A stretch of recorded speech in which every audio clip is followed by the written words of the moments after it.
안녕하세요. 저는 이제 세화고등학교 그래서 서울광역자사고고요. 저는 거기서 진로진학 부장을 맡고 있습니다. 나머지는 뭐 그냥 활동을 하고 있습니다. 이렇게 크게 이렇게 되고요. 나머지는 이제 제가 조금 얘기를 하겠습니다. 지금 보시면 알겠지만 3월 20일부터 보건복지부에서 의대 지원이 딱 나오는 순간부터 굉장히 어마어마한 혼란이 됐었습니다. 그래서 그런 부분들이 실제로는 이제 5월 30날 교육부에서 발표를 하면서 4,610명이 확정됐다. 라는 발표를 하면서 5월 31일 날 모든 대학들이 모집 요강을 발표를 했습니다. 업로드를 했고 홈페이지에. 그러면서 어느 정도 입시 쪽에서만 혼란이 마무리가 되어 있는 상태입니다. 그렇다고 해서 혼란이 되었느냐 라고 하기에는 너무 조금 쉽지 않죠.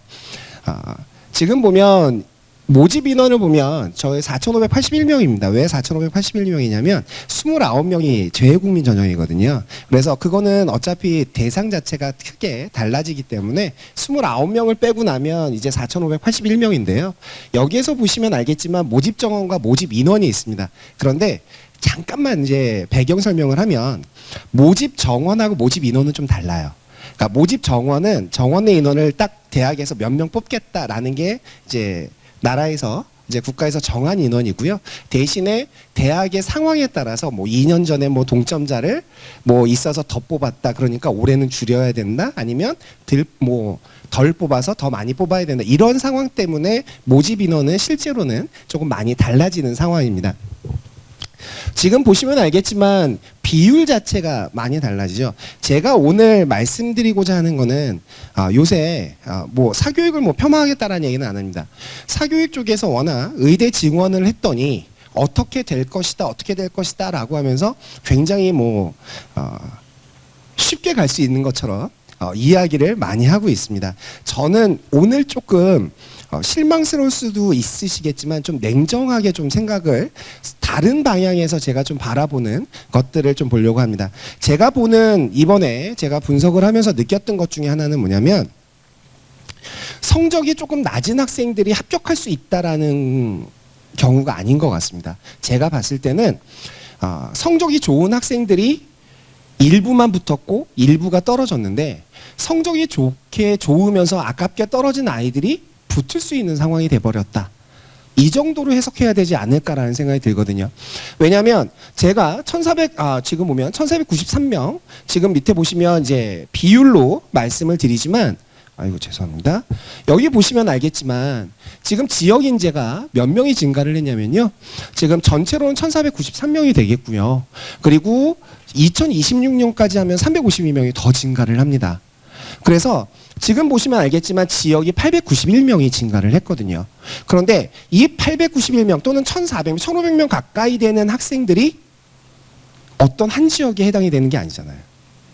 이게 6개 권역으로 나뉘어지는 거거든요. 제주도를 빼면 5개 권역이에요. 그러면 그 인원이 얼만큼 된 것이냐. 근데 한번 생각을 해보실 필요가 있을 것 같아요. 1,500명이 되는 학교를 왠지 우리 아이가 다 쓸 수 있는 거 아닐까? 거기에 기회가 된 거 아닐까? 라는 생각을 해보시진 않나요? 제가 또 하나가 뭐냐면 거기에 논술하고 수능 위주 전형에서 재학생들이 얼마나 힘을 쓰고 있을까요? 저희 학교가 의대 건수로만 얘기하면 명수가 아니라 건수로 얘기하면 100건 정도가 됩니다. 매년 더 이상 이제 조사는 안 합니다. 왜냐면 저희 매년 좋아져야 되니까 어느 정도 이렇게 하고 마는데요.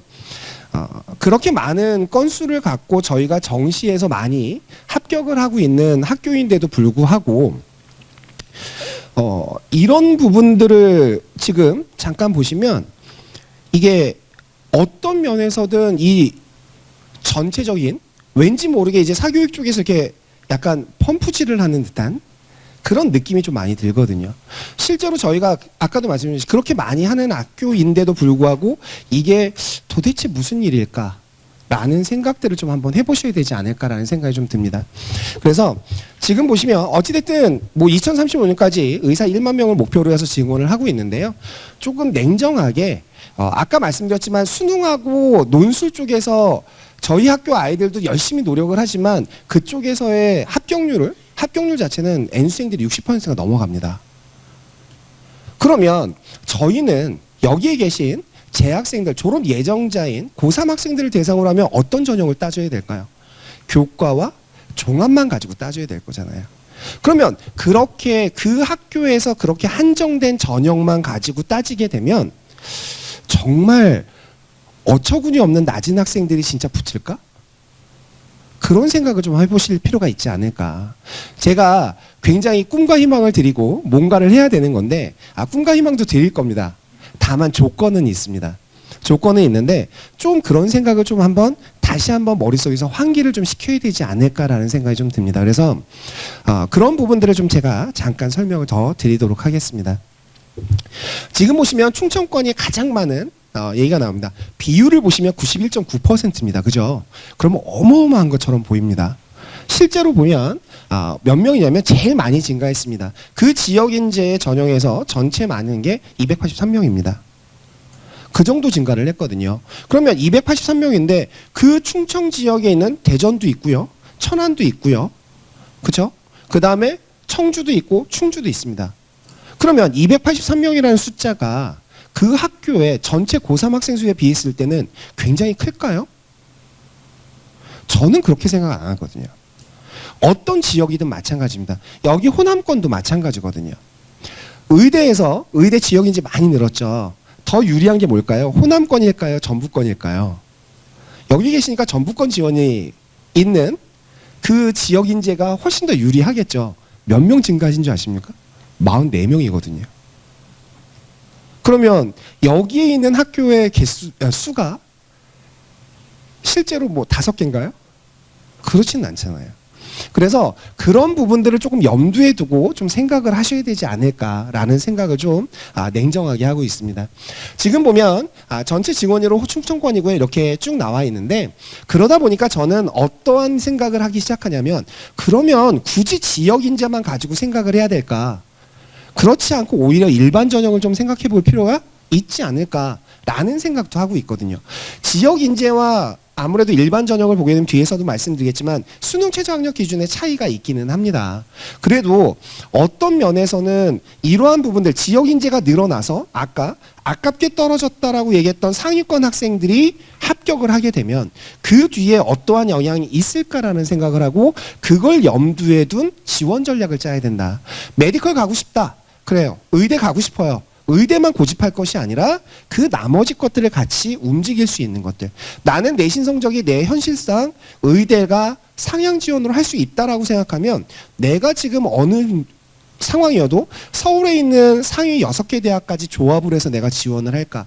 라는 것들을 조금 더 폭넓게 생각을 하셔야 한쪽으로 치우쳐 있는 의대 증원에서 상위권 아이들이 많이 흡수가 된 상황에서 다른 부분들도 위험성, 리스크를 좀 줄여야죠.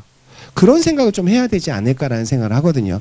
그래서 지금 제가 이 말씀을 드리는 이유는 제가 의대 분석을 하고 조금 더 본격적으로 하고 첫 번째 강의거든요. 제가. 그런데 조금 한번 말씀을 드리고 싶었어요. 조금 냉정해져야 되지 않을까. 그걸 염두에 두고 조금 보셨으면 좋겠습니다. 지금 보시면, 죄송합니다. 지금 보시면 알겠지만, 이 지역인재 전형이 일반과 지역을 보게 되면요. 여기서 보시면 41.5 대 58.5%입니다. 그런데 교육부에서 발표한 거 보면 59.7%라는 비율을 한번 들어보신 적 있으시죠? 60% 가까이. 그거는 뭐냐면 지역인재를 실시하는 학교에 한해서 지역인재를 몇 개 학교를 하냐면요. 28개 학교입니다. 서울에 의대가 12개가 있고요. 나머지 이제 27개가 있는데 그중에 단대 천안 의예만 제외하고 26개가 지금 지역 인재를 뽑습니다. 그 26개의 지역 인재를 해보면 그 대상으로 봤을 때는 59.7%라는 것이 나오지만 지금 보시면 알겠지만 보시죠. 지금 보시면 호남에 보게 되면 지역 인재 비율이 가장 높습니다. 그러니까 가장 유리하죠. 그죠? 단 조건이 있긴 하겠죠. 그죠? 그래서 어찌됐든 이러한 형태가 되고 있습니다. 학생부 교과와 종합 전형에서 보게 되면 확실히 호남권을 보게 되면 일반 전형에 대해서 굉장히 박한 편입니다. 그래서 저희 학교 아이들이 호남권에 들어오기가 쉽지는 않습니다. 그래서 서울 지역에 있는 아이들이 들어오기가 좀 쉽지 않은 전형을 유지하고 있는데요. 그런 데에 비해서 지금 보시면 학생부 교과의 지역인재 종합과를 보시게 되면 확실히 호남권을 보시면 종합보다는 교과에서 굉장히 많이 늘었습니다. 저는 뭐 이 호남권에 있는 대학들을 제가 잠깐 하면 대학들이 조금 더 노력해야 되지 않을까라는 생각이 조금 들어요. 뭘 드냐면 지금 보시면 워낙 편중이 되어 있어요. 그러니까 교과 성적으로만 워낙 뽑다 보니까 원광대를 제외하고 뽑다 보니까 아이들 자체가 학교 생활을 열심히 하는 아이들인데도 불구하고 내신 성적이 최탑을 찍지 않으면 떨어지는 케이스들, 이런 경우가 좀 많아서 학생부 종합전형에 있는 어떤 서류평가에 대한 능력을 조금 더 노력해야 되지 않을까라는 전형의 다양성을 좀 가졌으면 좋겠다라고 생각을 하는데, 그러면 이제 또 많은 얘기가 나오겠죠. 뭐 학교 유형이 있는데 누구한테만 유리하다, 뭐 이런 얘기들이 나오겠는데, 어찌됐든 다른 지역에 비해서 실제로는 교과 중심에 있는 의대를 유지하고 있는 이러한 지역이 됩니다. 올해 가장 많이 이제 변하는 것 중에 하나가 이제 호남 지역에서 원광대가 되겠죠. 원광대 학생부 교과 전형이 신설됐다는 것. 나머지가 있는데요. 올해 지금 서울 지역에서 가장 핫한 것은 가천대입니다. 가천대 논술 요게 나오는데요. 뒤에서 조금 더 설명을 드리겠습니다. 어찌 됐든 간에 이러한 부분들이 좀 생겼고요. 그래서 이러한 부분들을 좀 보시면 되는데요. 여기서부터 이제 좀 신경을 좀 써보시면 되겠죠. 한 8,500명입니다. 그리고 잠시 양해 말씀 드리는데요. 제가 이거 만들었을 때하고 약간 좀 내용이 조금 다른데 뒤쪽은 좀 같습니다. 이게 분석을 좀 간단하게 시간상 좀 해야 돼서 좀 줄인 것들이 좀 있습니다. 8,500명 중에 수시가 5,600명 정도가 되고요. 이건 다 알고 계시니까. 제가 호남권에서 보시게 되면 전체 인원이 443명입니다. 그래서 지금 보시면 알겠지만 여기에서 제가 보고 싶었던 게 이런 거였어요. 전형 위주로 생각해야 되지 않을까. 그래서 지금 보시면 재학생이 주로 지원하고 합격하는 학생들이 이제 745명이 증가를 했고요. 졸업생이 하는 경우가 이제 145명 정도가 됩니다. 그래도 많은 편이죠. 그죠? 그래서 이러한 부분들이 되겠는데요. 이런 부분들은 좀 넘어가도록 하겠습니다. 아마 책자에 다 있어서 변화사항보다는 이걸 보시면 되겠고요. 이 얘기는 왜 할까요? 제가 이제 이따가 지원 경향을 얘기를 하면서 제가 말씀드리려고 하는데, 서울에 있는 주요 대학들이 조금 많이 바뀌었습니다. 학생부 교과 전형에서 한양대와 연세대가 수능 최저학력 기준을 설정을 했습니다. 그래서 이 수능 최저학력 기준을 설정하다 보니까 약 몇 퍼센트가 되냐면요. 지금 보시면 알겠지만 이렇게 두 개의 대학에서 해서 실제 상위권 대학들은 전부 다 교과에 이러한 수능 최저가 설정이 되어 있습니다. 그럼 무슨 생각이 드실까요? 수능 준비는 당연히 필수가 되죠. 이런 생각을 좀 하셨어야 됩니다. 그러니까 제가 한 4년 통합형 수능 체제가 나오기 직전에, 그러니까 저희 학교 애들도 마찬가지지만 제가 수능 통합형 체제가 나오면서 어떤 분위기가 감지가 되냐면 패러다임 자체가 다 바뀌었다. 그러니까 예전에 저희가 매스컴 속에서 학생부 종합전형이 대세다라고 했는데 그건 진짜 대세는 맞긴 했지만 기본이 뭐였냐면 수능 최저거든요. 그러니까 수능 최저학력 기준이 변한 건 없어요. 없는데도 불구하고 전부 다 학생부 종합전형만 계속 휩쓸려 가는 이러한 상황이 됐는데요. 그때도 마찬가지지만 지금 자연계열 쪽에서 얼마나 유리하냐면 제일 대표적인 게 교차 지원이 되겠죠. 그렇죠. 교차 지원이 됩니다. 올해 지금 의학학 계열을 듣고 계시는 분들은 못해도 서울대를 간다. 못해도 연고대는 갈 수 있다. 라는 게 어떤 얘기에서 나오냐면 수능이 어느 정도 되어 있으면 이러한 조건이 붙거든요. 근데 올해는 지금 의대 얘기인데 왜 이런 얘기를 하냐면 기회도 좋습니다. 얼마 전에 나와 있던 첨단학과도 증원이 됐고요. 그 다음에 지역에 80% 정도 되지만 1000명 정도에서 800명 좀 넘게 간호학과도 증원이 됐고요. 굉장히 다양한 형태들의 자연계 쪽에 유리한 형으로 많이 돌아갔습니다. 의대 중원도 마찬가지고요. 어찌됐든 학생부 종합전형도요. 지금 보면 수능 최저가 지금 이렇게 나오고 있는 상태입니다. 그러면 제가 요 얘기를 조금 말씀을 드리고요. 이게 가천대입니다. 가천대에서 뭐라고 발표했냐면요.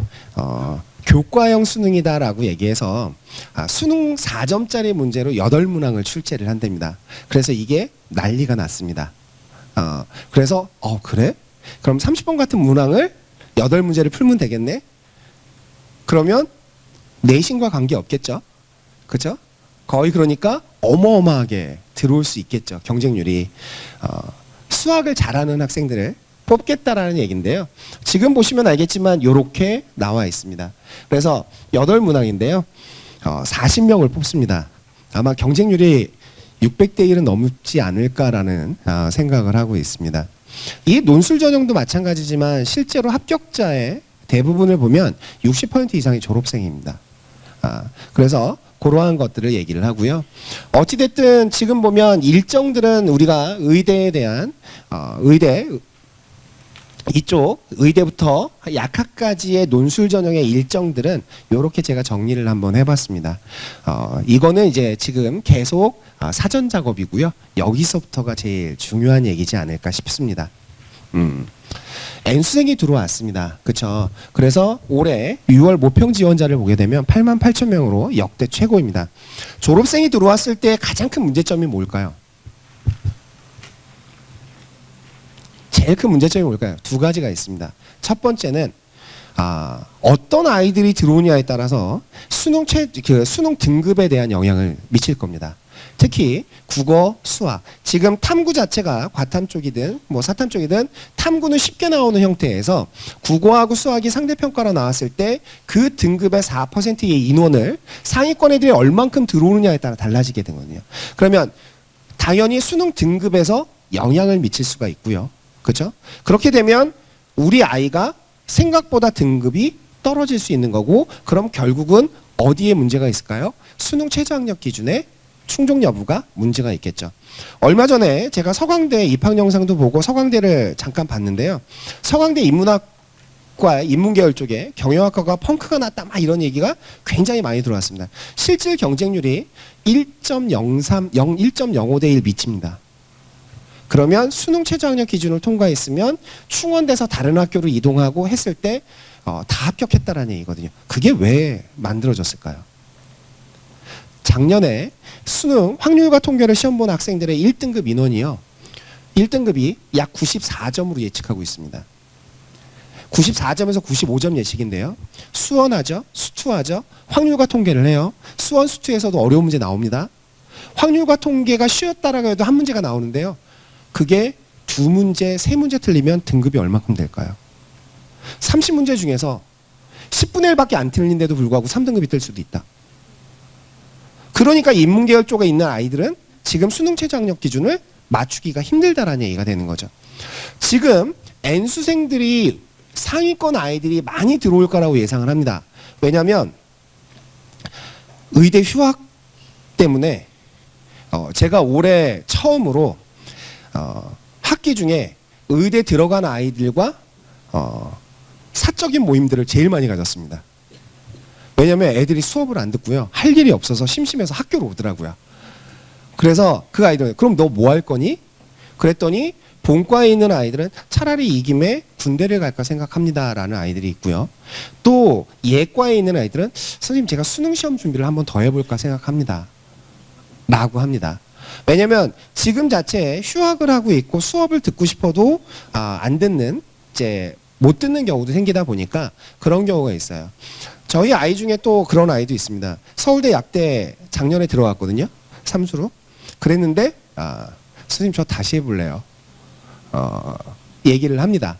그러니까 이런 식으로 이제 나오게 되면 이 학생들이 수시에서의 힘을보다는 정시 쪽에서의 힘을 받겠지만, 그거는 수능 위주의 있는 성적이 상위권이지만 그게 실제 수시에 영향을 미치지 않느냐. 메디컬 쪽에서는 영향을 미치더라라는 얘기죠. 왜? 수능 최저학력 기준 때문에. 그죠? 그런 부분들을 좀 생각을 해야 될 것 같고요.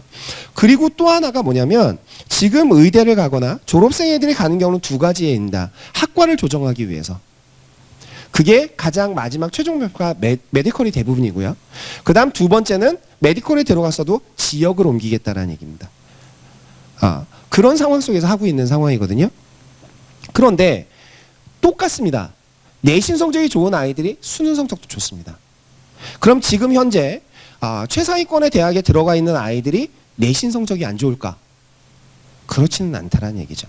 그러다 보니까 N수생들의 증가는 이 두 가지의 역할이 있더라. 첫 번째는 수능 최저 학력 기준에 어떻게든 간에 영향을 미칠 수 있는 거고, 두 번째는 아까 얘기했던 것처럼 지금 얘기하는 수시에서도 어느 정도 되더라. 다만 학생부 종합전형의 대학에서 바라보는 일괄적인 얘기는 학생부 종합전형이잖아요. 학교 생활이잖아요. 끝까지 학교 생활을 충실히 한 아이들을 뽑고 싶은데 3학년 2학기를 제대로 진행하지 못했던, 이수하지 못했던 졸업생들이 많다 보니까 아이들이 실제로 20% 선에 있던 아이들이 30% 40%까지 학생부 종합전형을 지원하지만 실제 합격률은 10%대로 비슷하게 가더라. 그 얘기는 뭐냐? 3학년 2학기의 문제점이 너무 크더라.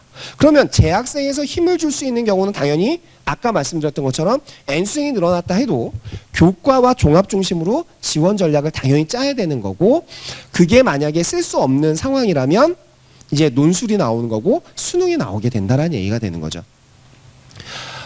올해 어떻게 출제될까라고 얘기하는데요. 지금 보시면 알겠지만 이게 6월 모의평가입니다. 제가 영어를 2% 내외라고 얘기했지만 실제 어떤 사교육업체에는 1.9%가 나왔고요. 올해 지금 오늘 뉴스가 나왔을 겁니다. 서울 중등진학지도연구회에서 일부 학교들의 성적들을 했을 때 수능 영어 1등급 6월 모평 1등급이 1.3%로 발표를 했습니다. 1등급이 4%죠. 그죠? 그러면 만약에 2% 이내로 들어왔을 때 작년에도 되게 어려웠거든요. 4.47%라고 그래서 되게 어려운데 영어를 가지고 수능 최저 학력 기준의 기본을 못 맞춘다? 라고 해. 이 영어가 망쳐버린다라고 얘기하면 생각보다 쉽지 않다라는 얘기가 되는 거죠. 그래서 이런 부분들이 있다 보면 당연히 올해도 이런 생각을 하게 됩니다. 아마 난이도 조절을 해서 작년과 비슷하거나 조금 더 어렵겠지만 국어는 쉽지 않을 거라고 예상합니다. 그리고 두 번째는 당연히 뭐가 있을까요? 수학도 아이들이 부담을 갖고 있습니다. 그렇죠? 그리고 세 번째가 이제는 영어가 돼버리는 거죠. 그래서 이 세 개를 망쳤다? 당연히 못 가죠. 그죠? 그러니까 아이들이 무슨 생각을 하게 될까요? 최상위권 아이들이. 지역에 있는 최상위권 아이들이 생각하는 게 두 가지의 코스로 바뀝니다. 첫 번째는 수능 최저 학력 기준이 없는 전형을 하려는데 몇 개 없습니다. 그 다음에 또 있는 게 농어촌 전형으로 뭔가 지역에 그게 해당이 되는 학생들은 또 그쪽으로 움직이려고 노력을 많이 합니다. 그래서 그러한 부분들을 좀 생각을 할 필요가 있고요.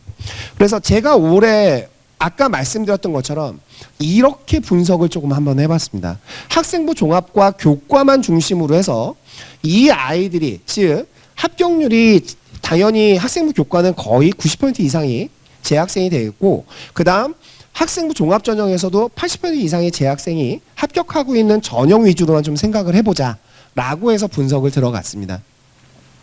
지금 보시면 이게 제일 문제입니다. 수능 최저 지금 일반 전형인데요. 기본적으로 일반 전형, 즉 모든 학생들이 쓰려면 그 전형을 하려면 수능 최저 학력 기준을 보통 기본이 얼마가 되어야 되냐라고 하면 저한테 물어본다면 3합 4입니다. 국어, 수학, 영어, 탐구 합쳐서 3개 등급합 4를 해야 그건 기본이다라고 얘기합니다. 그래서 이러한 수능 최저 학력 기준이 높은 대학들이 약간의 올해 영향을 좀 미칠 수는 있다라는 생각들을 할 수가 있는데요.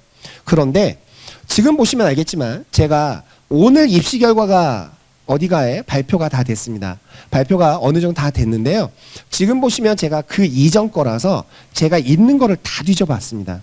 다 뒤져봤을 때 지금 보시면 알겠지만 서울의 주요 대학들을 좀 잠깐 한번 볼게요. 서울에 지금 보면 학생부 교과로만 했습니다.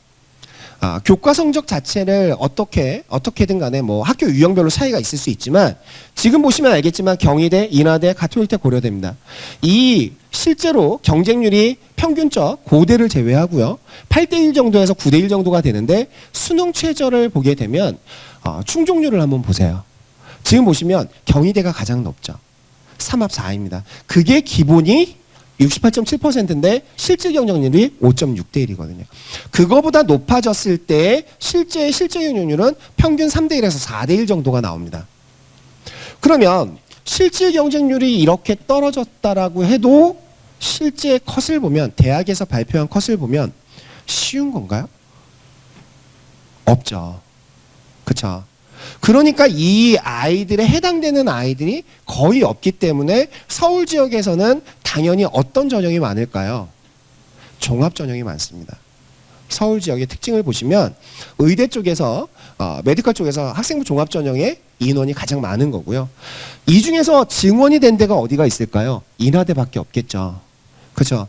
인하대가 9명에서 17명 중에서 26명이 증가합니다. 이런 상황에서 합격자 성적이 얼마로 바뀔까요? 2등급대로 떨어질까요? 가능할까요? 그렇지 않을 거라는 생각이 드는 거죠. 즉 17명만큼의 교과 전형에서는 지금 나와 있는 인하대에서 최저가 1.17인데 1.17 안에 있는 1.2 안에 들어와 있는 아이들 중에서 떨어졌던 아쉬운 아이들이 붙는다라는 개념이지 않을까라는 생각이 드는 거죠. 그런데다가 아무래도 이 서울권에 있는 아이들 또는 수도권에 있는 대학들은 아무리 해도 생각보다 일명 펑크라고 얘기하는 자극적인 얘기를 할 수 있는 상황은 아닙니다. 그 다음에요.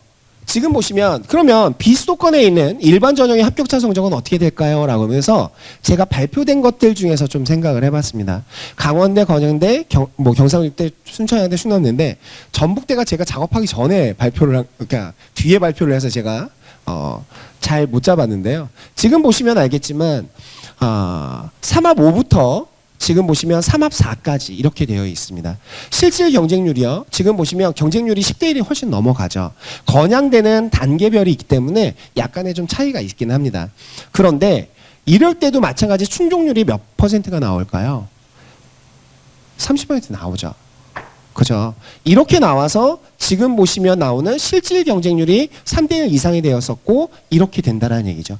뒤쪽에서 제가 의대 지원 때문에 제가 지원 경향 좀 다음 페이지에서 말씀을 드리겠지만 이런 부분들이 실제로 얼만큼이 될까? 다만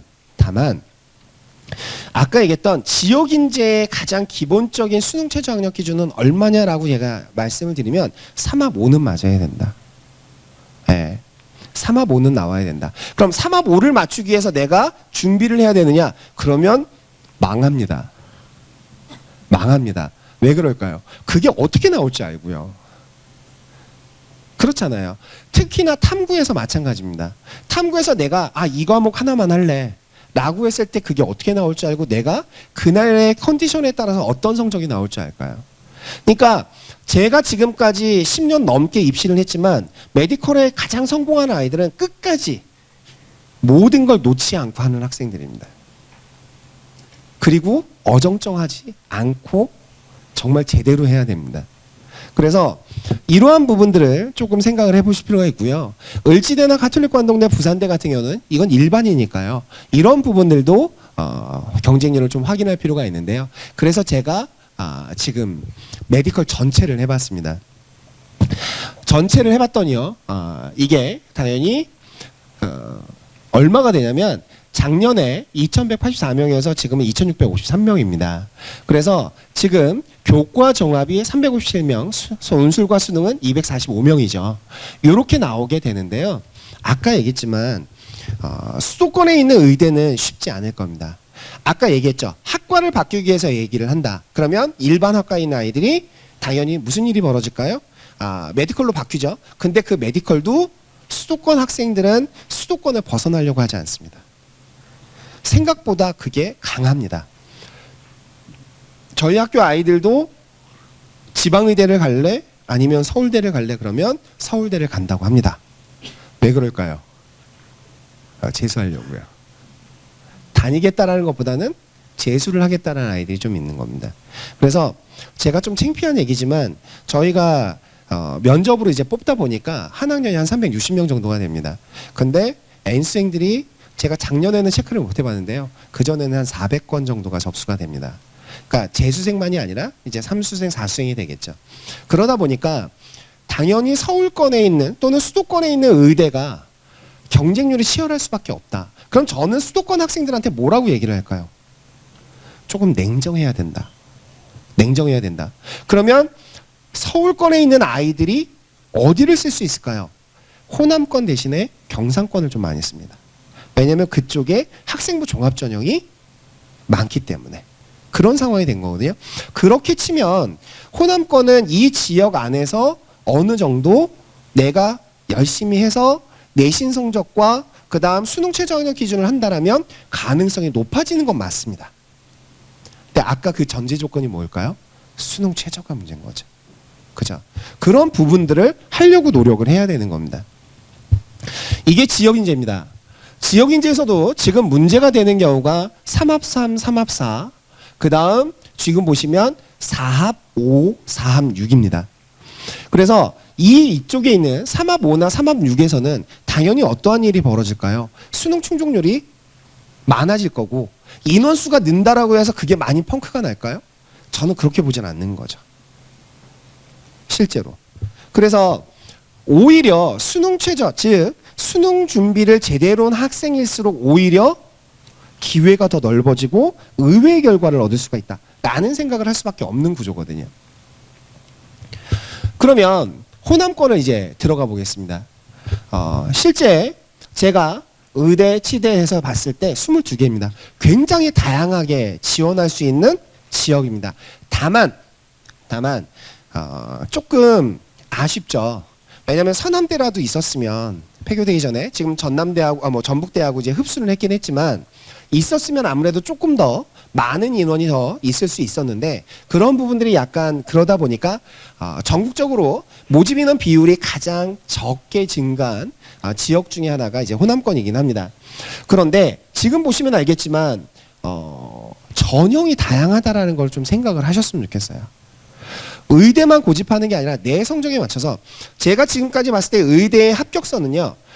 보통 평균적으로 수능 최저학력 기준을 고려해 봐도 1.3 정도입니다. 1.3 안으로 들어오면 교과든 종합이든 어디든 걸치더라. 예. 근데 대신에 지역을 약간 조금 움직여야 되긴 하겠죠. 그러니까 1.3 이내로 들어오면 되더라. 그런데 이게 1.3을 넘어가 버리기 시작하면 어떻게 해야 될까? 내가 의대만 고집을 해야 될 것이냐? 그러기 위해선 호남 지역은 이렇게 많은 전형이 있는데도 불구하고 한정이 되나? 실제로 오늘 집에 가셔서 전북대학교 한번 합격자 발표 보시면 제가 아마 확인을 못 해봤는데 예상이 맞을 겁니다. 실제로 의대와 그 다음 약대를 대표적으로 비교해 보시면 수능 최저학력 기준의 충족률이 아마 다를 겁니다. 훨씬 더 낮거든요. 충족률 자체가. 그러면 내가 지금 기회를 살려야 됩니다. 지역인재 전형은 당연히 아까운 아이들이 붙겠죠. 그죠? 근데 그걸 안 쓸 수는 없습니다. 같이 붙어야죠. 대신에 나는 그 상위권 아이들과 최상위권, 내 성적보다 좋은 아이들과 똑같은 경우로 쓰면 안 된다는 얘기죠.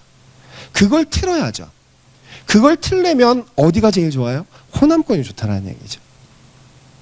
내가 잠깐 리스크를 줄일 수 있는 방법. 그래서 이런 부분들을 좀 생각을 해보실 필요가 있는데 전북권 지역인재는 44명, 호남권은 95명이 증가했으니까 오히려 이러다 보니까 조금 더 호남권 전체에 지원할 수 있는 경우가 더 유리해지는 이러한 상황이 돼버린 건 맞습니다.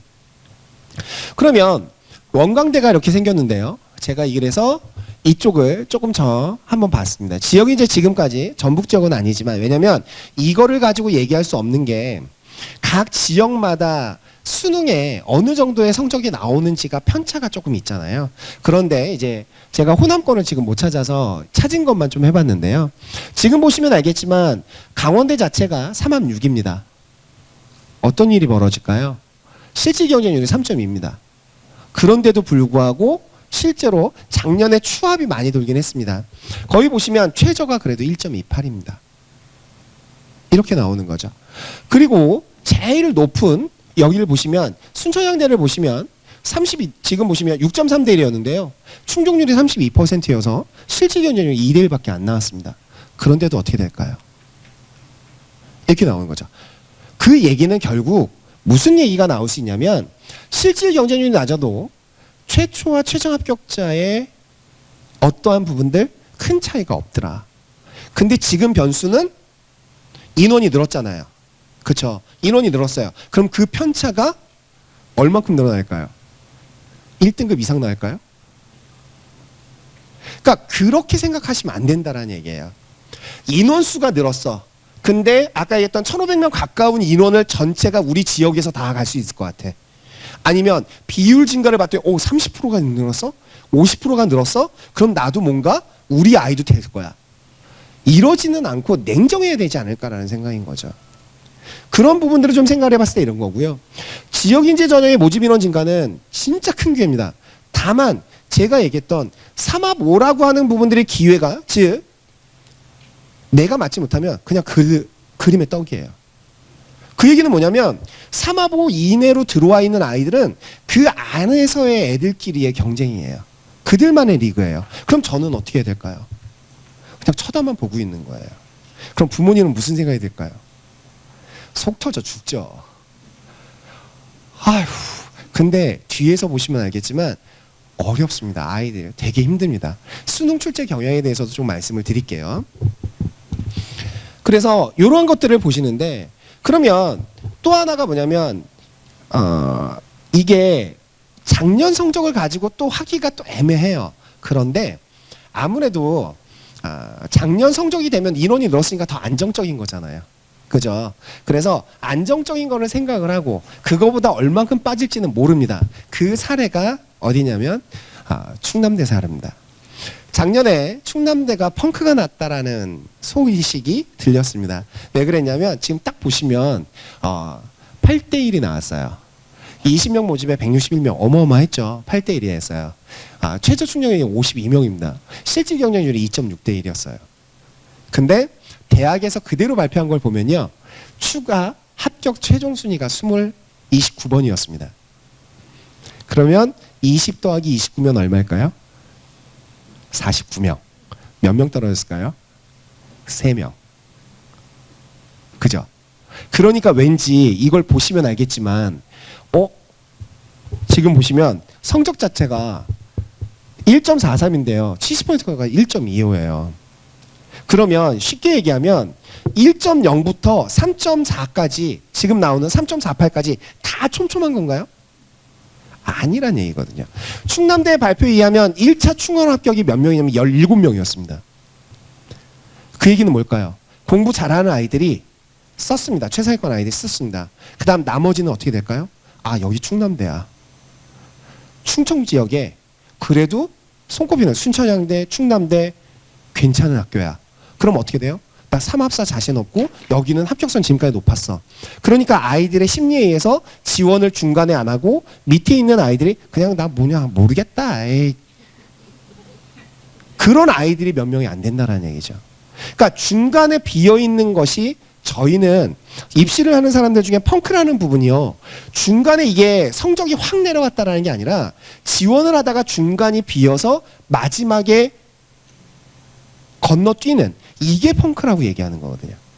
근데 지금 다들 사교육 집회에서 뭐가 되냐면 지역인재가 이렇게 되니까 모든 게 뭐 1점대 후반 2점대까지도 가지 않을까? 이런 생각을 하고 있는 거죠. 지역에 있는 아이들의 공부를 그렇게 못하나요? 아이들이 그렇게 경쟁이 심하죠? 심하긴 하는데 전교 1등이 2점대부터 시작을 해요? 그건 아니잖아요. 그러니까 그 생각을 좀 해보셔야 되지 않을까라는 생각이죠. 그런데 이 학교가 올해 17명이 증가를 했습니다. 똑같습니다. 3.4가 또 붙을까요?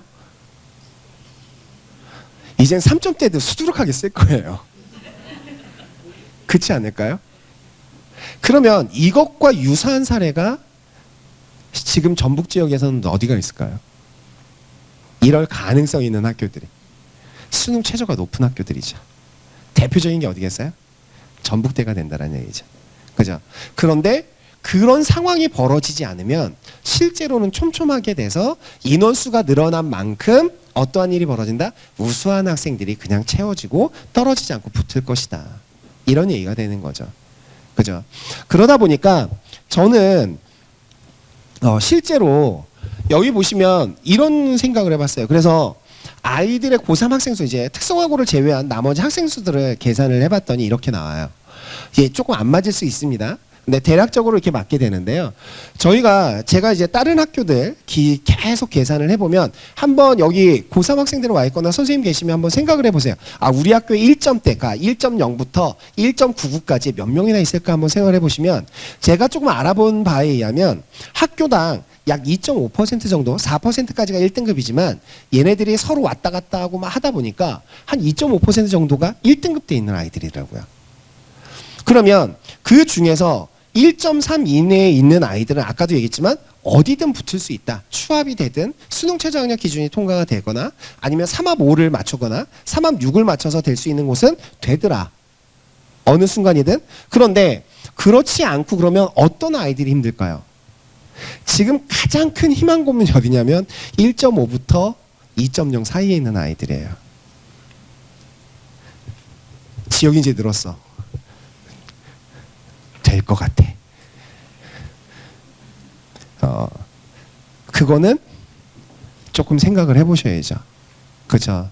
그래서 저는 아직 분석이 좀 덜 끝나긴 했지만 그런 생각도 해봤습니다. 만약에 1.3, 1.5 이내에 있는 아이들이 지역인재로 흡수가 된다? 그럼 나는 어디를 써야 될까? 서울에 있는 수도권에 있는 아이들이 수도권에 집중을 하고 있다? 그러면 나는 어디를 쓸까? 나는 과감하게 일반 전형을 써버려야 될까? 인원도 적은데? 아니면 메디컬을 끼고 다른 의대를 제외한 걸 끼고 들어갈까? 아니면 상위권에 있는 상위 6개 대학을 끼고 들어갈까? 이러한 다양한 생각을 같이 하고 들어가야 되는 거죠.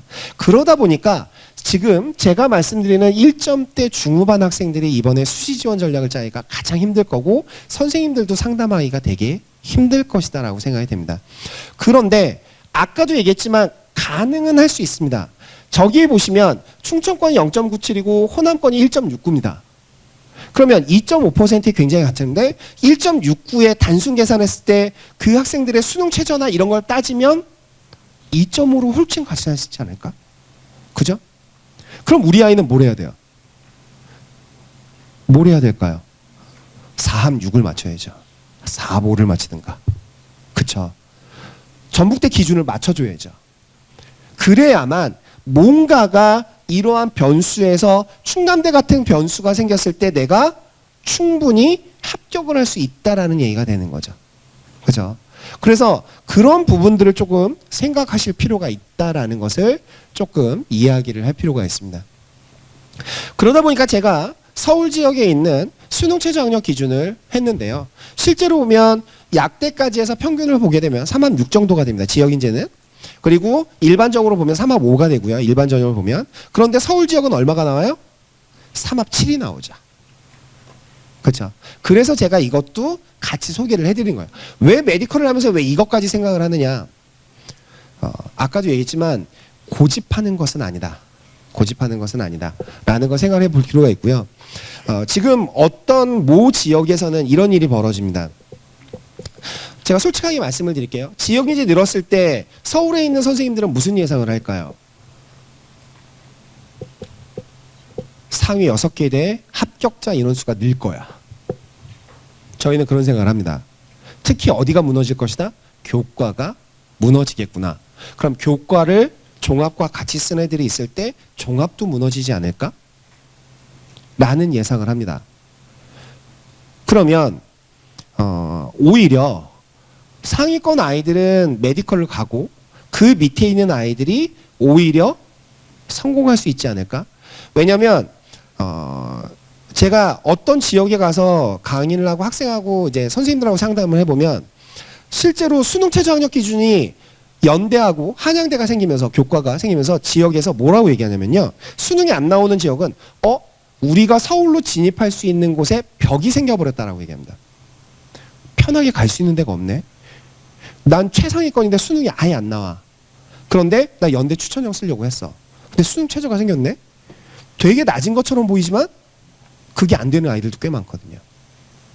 그리고 또 하나 한양대 제일 좋았는데 수능 최저가 생겨버렸네요. 그러니까 어떤 일이 벌어져요? 그 아이들이 무서우니까 오히려 경희대로 내려갑니다.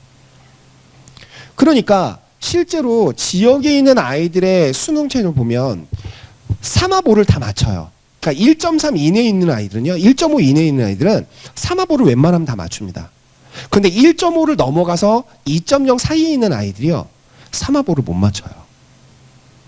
그러면 걔네들이 지금처럼 서울의 상위 6개 대학을 쓸 수 있을까? 그러니까 하나의 카드를 어디부터 시작을 해요? 한두 개의 카드를 경희대, 건국대를 쓰게 되는 거예요. 그럼 서울 지역 애들은 오히려 위쪽 애들이 합격 가능성이 더 높고요. 경희대, 건국대부터 쓰게 되면 오히려 떨어져요. 이런 케이스가 생기는 거거든요. 이게 무슨 역할이냐면 당연히 의대의 지역인재의 역할입니다. 그러니까 제가 아까 말씀드렸던 것처럼 지역인재의 증가는 의대에 대한 어떤 합격선을 변화시키기보다는 의대로 말미암아 그 밑에 있는 것의 연쇄적인 반응을 통해서 다른 아이들이 오히려 혜택을 보고 있고, 그러면 내가 죽어라 12년 동안 초중등 교육을 받으면서 내신 성적을 위해서 내가 이만큼 공부를 해왔는데 의대만 고집하다가 어정쩡하게 잘못해서 한 번 더 도전해야 되는 이런 경우가 생길 수 있다는 얘기죠. 그런 부분들을 고려하면서 이번에 메디컬을 도전을 해야 된다 라고 생각하는 거고, 의대를 도전해야 된다는 생각을 갖고 계셔야 된다고 생각을 합니다. 정시를 보시면 이렇게 되는데요.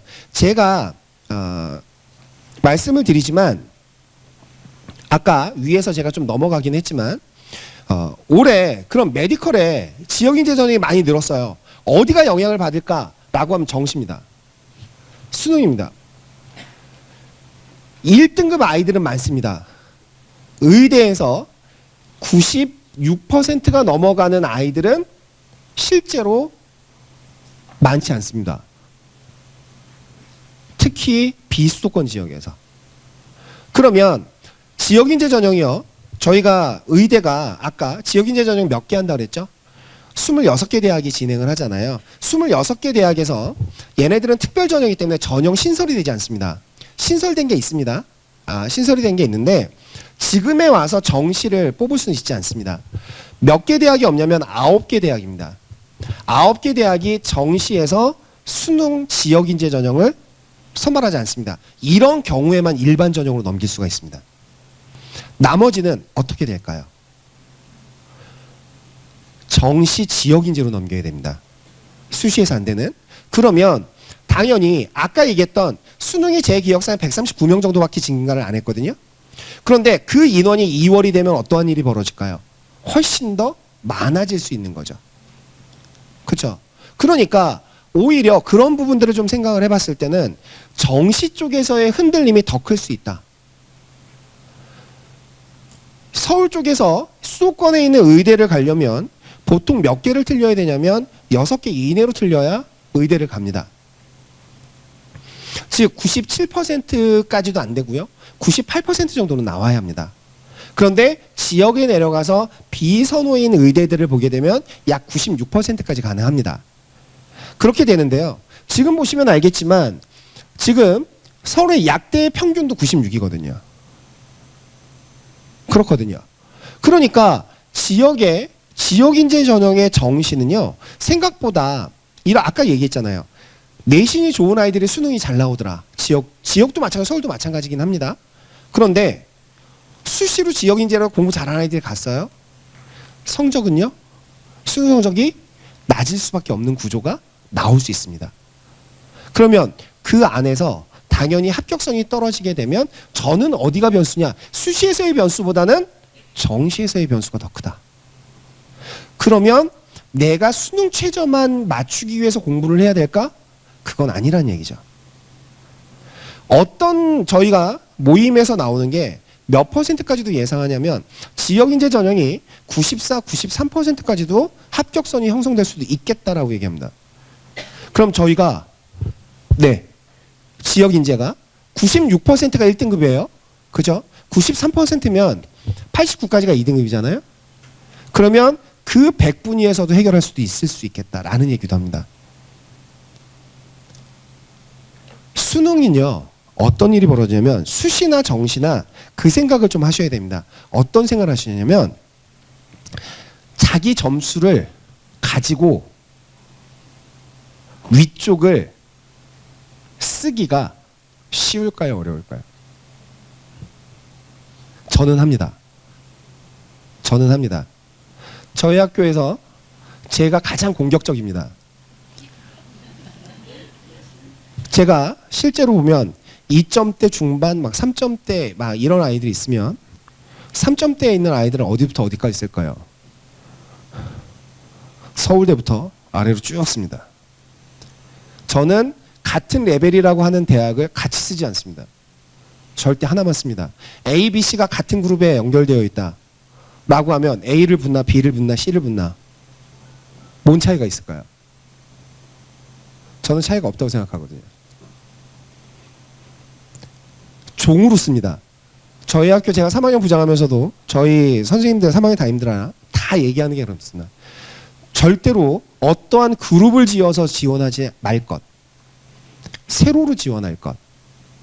다만 이게 아래쪽이 볼록한 호리병이 될 수도 있고 위쪽이 볼록한 경우가 생길 수 있지만 무조건 종으로 써야 된다라고 얘기합니다. 안 써보면 모릅니다. 그걸 근데 부모님들은 뭐라고 생각하시냐면 한 카드를 버린다고 생각을 하세요. 근데 그 한 카드를 버린다라는 생각을 버리려면 안 하려면 선생님들도 노력하셔야 됩니다. 나는 이렇게 생각을 해서 나는 여기를 쓰는 게 좋을 것 같습니다. 그러면 선택은 누가 합니까? 학생과 학부모님들이 하시는 거죠. 과연 될까? 안 될까? 믿고 쓸까? 이러한 판단을 하셔야죠. 실제로 그렇게 해서 대박이 나는 경우가 많습니다. 그런데 지금 가만히 한번 생각을 해보세요. 호남권에서 지금 전부 이 지역에서 그런 학교도 있을 겁니다. 근데 매번 기존에 있는 자기 학교의 합불 자료만 가지고 또는 전북 지역의 합불 자료만 가지고서 그 대학만 고집하고 있는 건 아니지. 그 옆에 있는 대학은 알아본 적이 있는지 분석을 해본 적이 있는지 왜 저 서울권에 있는 대학은 비슷한데도 불구하고 합격선이 저렇게 낮게 나오는데 왜 저렇게 나오는 건지 라는 생각을 해봐야 되는 거죠. 그렇죠? 그런 것들을 통해서 문제를 생각을 해야 되는 거거든요. 그래서 저는 정시나 수시나 생각보다 정시에서 작년에 재작년이죠. 제가 이제 작년부터 진학부장을 했으니까 제가 재작년에 죄송합니다. 제 자랑을 잠깐 하면 저희 반에서 서울대 7명 갔습니다. 서울대 의대 갔고요. 서울대 시대에 합격을 했고요. 수시에서 합격했고요. 걔가 1.7입니다.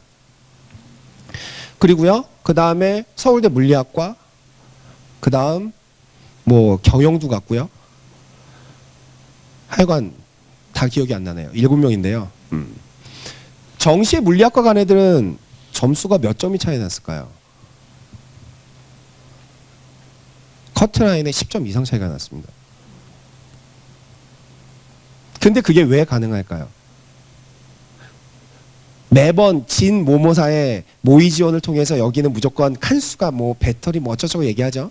낮고 얘 보이지 않아 안 써. 그런데 지금 전체적으로 보시면 왜 오늘 여기 왜 오셨어요? 의대 가고 싶어서. 아니면 메디컬을 가고 싶어서. 그죠? 지금 어떤 일이 벌어졌냐면 메디컬 아니면 AI 관련된 컴퓨터와 관련된 것 이 두 개의 축을 제외하고 자연계에서 나머지 과들은 어떤 취급을 받고 계신지 아세요? 기계공학과 어떤 일이 벌어진 줄 아세요? 화공, 우리가 얘기했던 전화기라고 얘기하는 전자를 약간 버텨줘요. 반도체 때문에. 화공, 기계, 지금 어떤 일이 벌어진 줄 아세요? 서울대 수리과학부가 어떤 일이 벌어지는 줄 아세요? 실제로 합격자의 정시 성적을 보면 어마어마하게 떨어지고 있습니다. 그 두 개만 피하면 돼요. 그러면 10점 이상 정해도요. 붙어요. 저희가 재작년에 기계공학과만 7명이가 붙었을 거예요. 정시에서만. 왜요? 다 노렸죠. 이게 제가 왜 메디컬을 하면서 얘기를 하냐면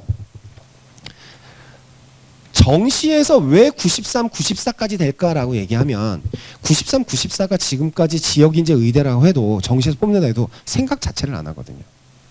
그러면 나는 그거보다 안 되니까 그걸 제외하고 가나 다군을 씁니다. 그렇죠? 그러면 오히려 수시보다 아까 충남대의 사례가 수시보다 어디가 더 많이 일어나냐면 정시가 더 많이 일어나요. 왜냐하면 점수가 딱 보이기 때문에. 수시는 교과는 딱 보이고 종합은 왠지 모르게 될 것 같아 라는 생각 안 드세요? 그쵸? 제가 한양대 의대 2.3을 붙였습니다. 운이 좋았어요. 진짜 운이 좋았어요. 왠지 아세요? 그 애들이 앞에가 다 빠졌거든요. 한양대처럼. 걔한테는 제가 신입니다. 제가 되게 잘한 줄 알아요. 근데 아니에요. 수능 최저학력 기준 수능 성적이 나오니까 쓸 카드가 6개, 제가 아까 그랬잖아요. 종으로 쓴다고. 최소한 정시에서 한양대 이상이 나오니까 위에 쓰고 나면 카드가 남는 거예요. 그럼 어떻게 될까요? 이런 상황이니까 한양대 의대 쓰자. 수능 최저가 없어요. 써도 될까? 야, 우리 학교 써본 적 없으니까 네가 써면 되잖아. 됐어요. 운이죠. 그쵸? 그런 케이스거든요. 그러니까 아까 얘기했던 것처럼 자연계열의 메디컬을 가는 학생들의 기본은 패러다임 자체가 통합형 수능 체제가 나오면서 아예 수능 체제로 바뀌었어야 되는 거예요. 그게 기본이 되면서 그러면서 교과도 챙겨야 되는 거고 서류도 챙겨야 되는 거거든요. 근데 인제 와서 왜 이 얘기하냐고요? 그러게요. 저를 잘 안 불러주시더라고요. 근데 어찌됐든 의대 쪽을 계속 가게 되면 메디컬이 이렇게 되거든요. 그러니까 제가 얘기하고 싶은 거는 의대 쪽의 라인들이 움직이게 그렇게 돼버리면 약간 성적이 0.1에서 0.2 정도밖에 안 바뀌지만 그 밑에 있는 것은 치대, 한의대, 약대는 그 여파가 더 클 것이며 그 여파가 서울 상위권에 있는 6개 대학의 교과에 퍼는 더 클 것이다. 그게 저는 조금 냉정하게 바라봐야 되지 않겠느냐. 그러다 보니까 수시 지원에서 의대를 고집하려고 할 때도 조금 더 신중해야 된다. 조금 더 신중해야 된다. 그리고 내가 1점대 후반이다라고 하면 당연히 쓸 수 있는 케이스는 수능 최저학력 기준이 높은 데를 쓸 수밖에 없는 구조가 된 것이고 수능 최저학력 기준이 낮은 데는 쓰기는 그냥 가장 기본적인 상식이에요. 내가 모험을 할 수 있는 거는 수능 최저학력 기준이 높은 것. 그럼 당연히 어딜까요? 3합4, 3합3, 4합5, 4합6까지. 그렇죠?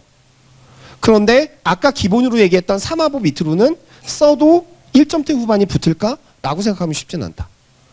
라는 것이죠. 인원이 아무리 는다 해도. 그러면 수능을 어떻게 준비해야 될까라는 생각을 해야 되는 거죠. 작년에 어마어마합니다.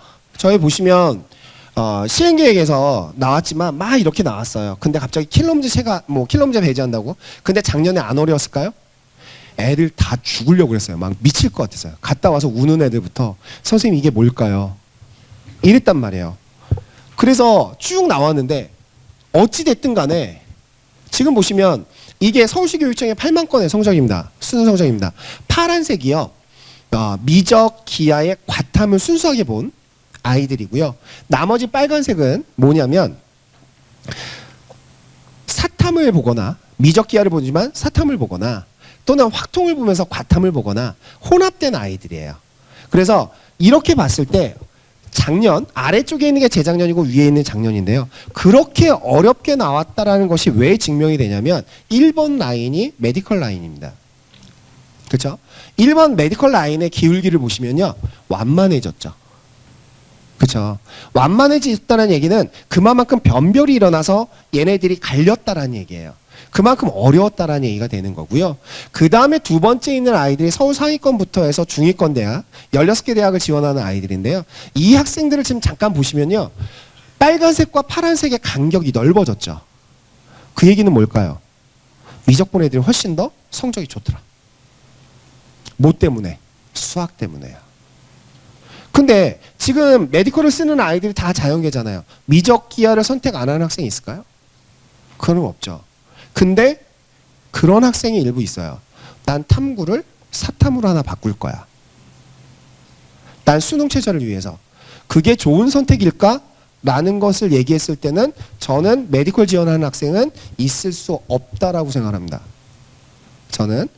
근데 어찌됐든 보시면 이게 어느 정도냐면요. 저희 서울에서 생각을 하면 재작년에는 이 컷이 교차점이요.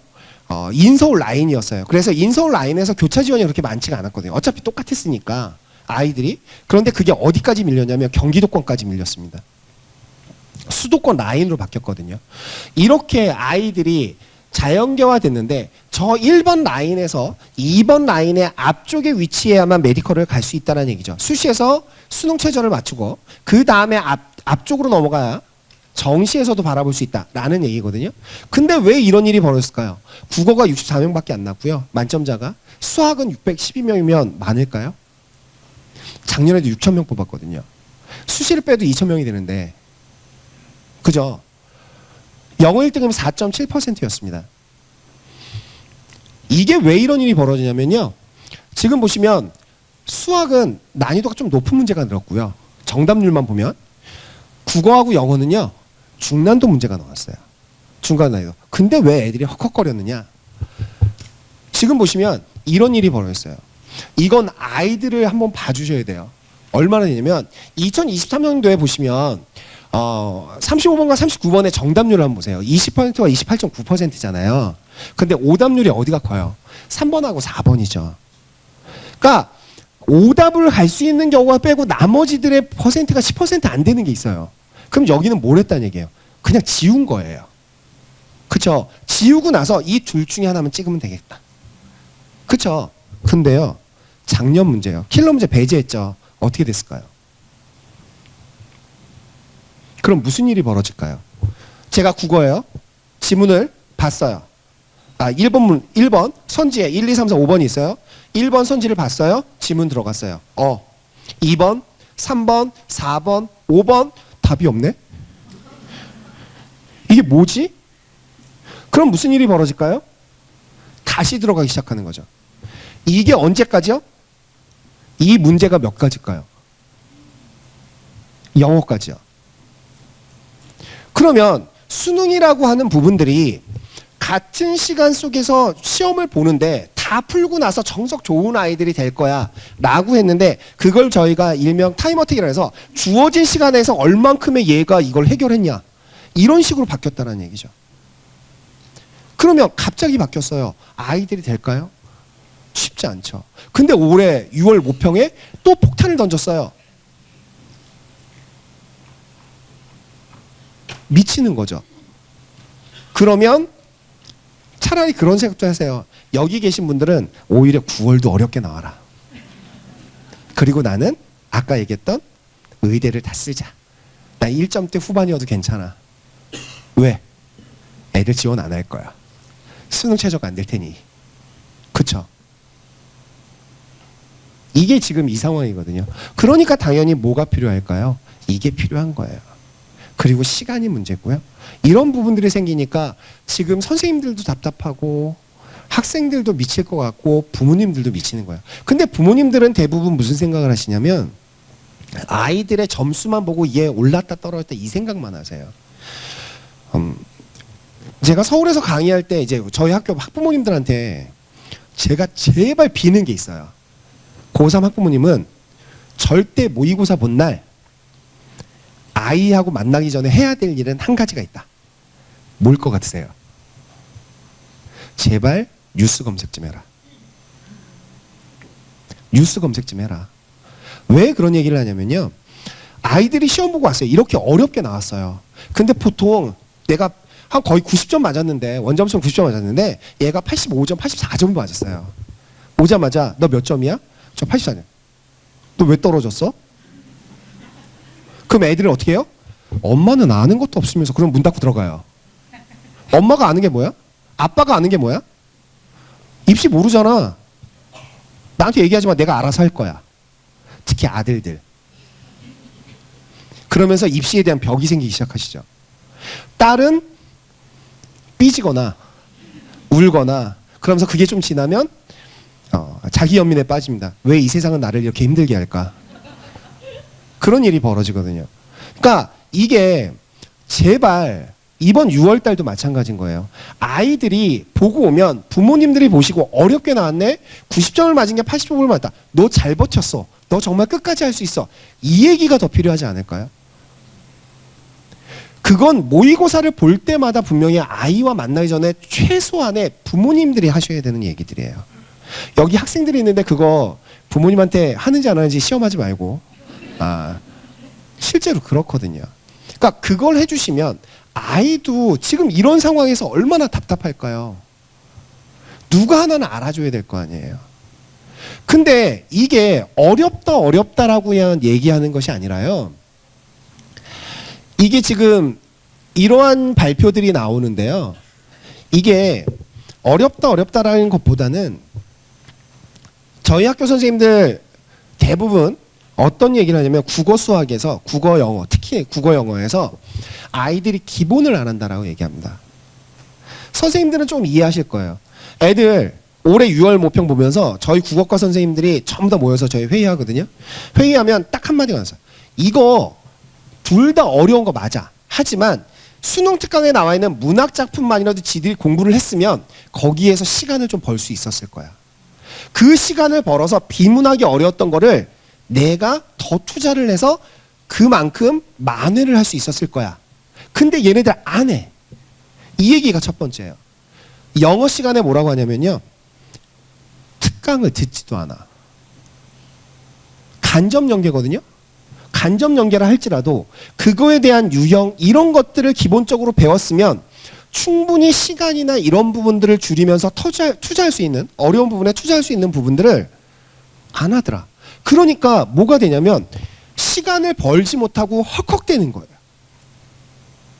그러니까 당연히 누구한테 밀릴까요? N수생한테 밀리죠. N수생 애들은요 학원에 가서 아침부터 저녁까지 공부하잖아요. 학원의 가장 큰 단점은 수능 특강 수능 완성을 안 해줘요. 자기 교재를 해야죠. 그래 돈을 벌죠. 다만 그 아이들이 필요하니까 나를 잡아서 자기네 스스로 그걸 다 하거든요. 그거 안 할 것 같으세요? 하거든요. 그러면 그 아이들과 학교에서 해주는데도 불구하고 안 하는 애들과 그러면서 내가 스스로 공부할 수 있는 시간은 저녁으로 한정되어 있는 아이들. 차이가 크죠.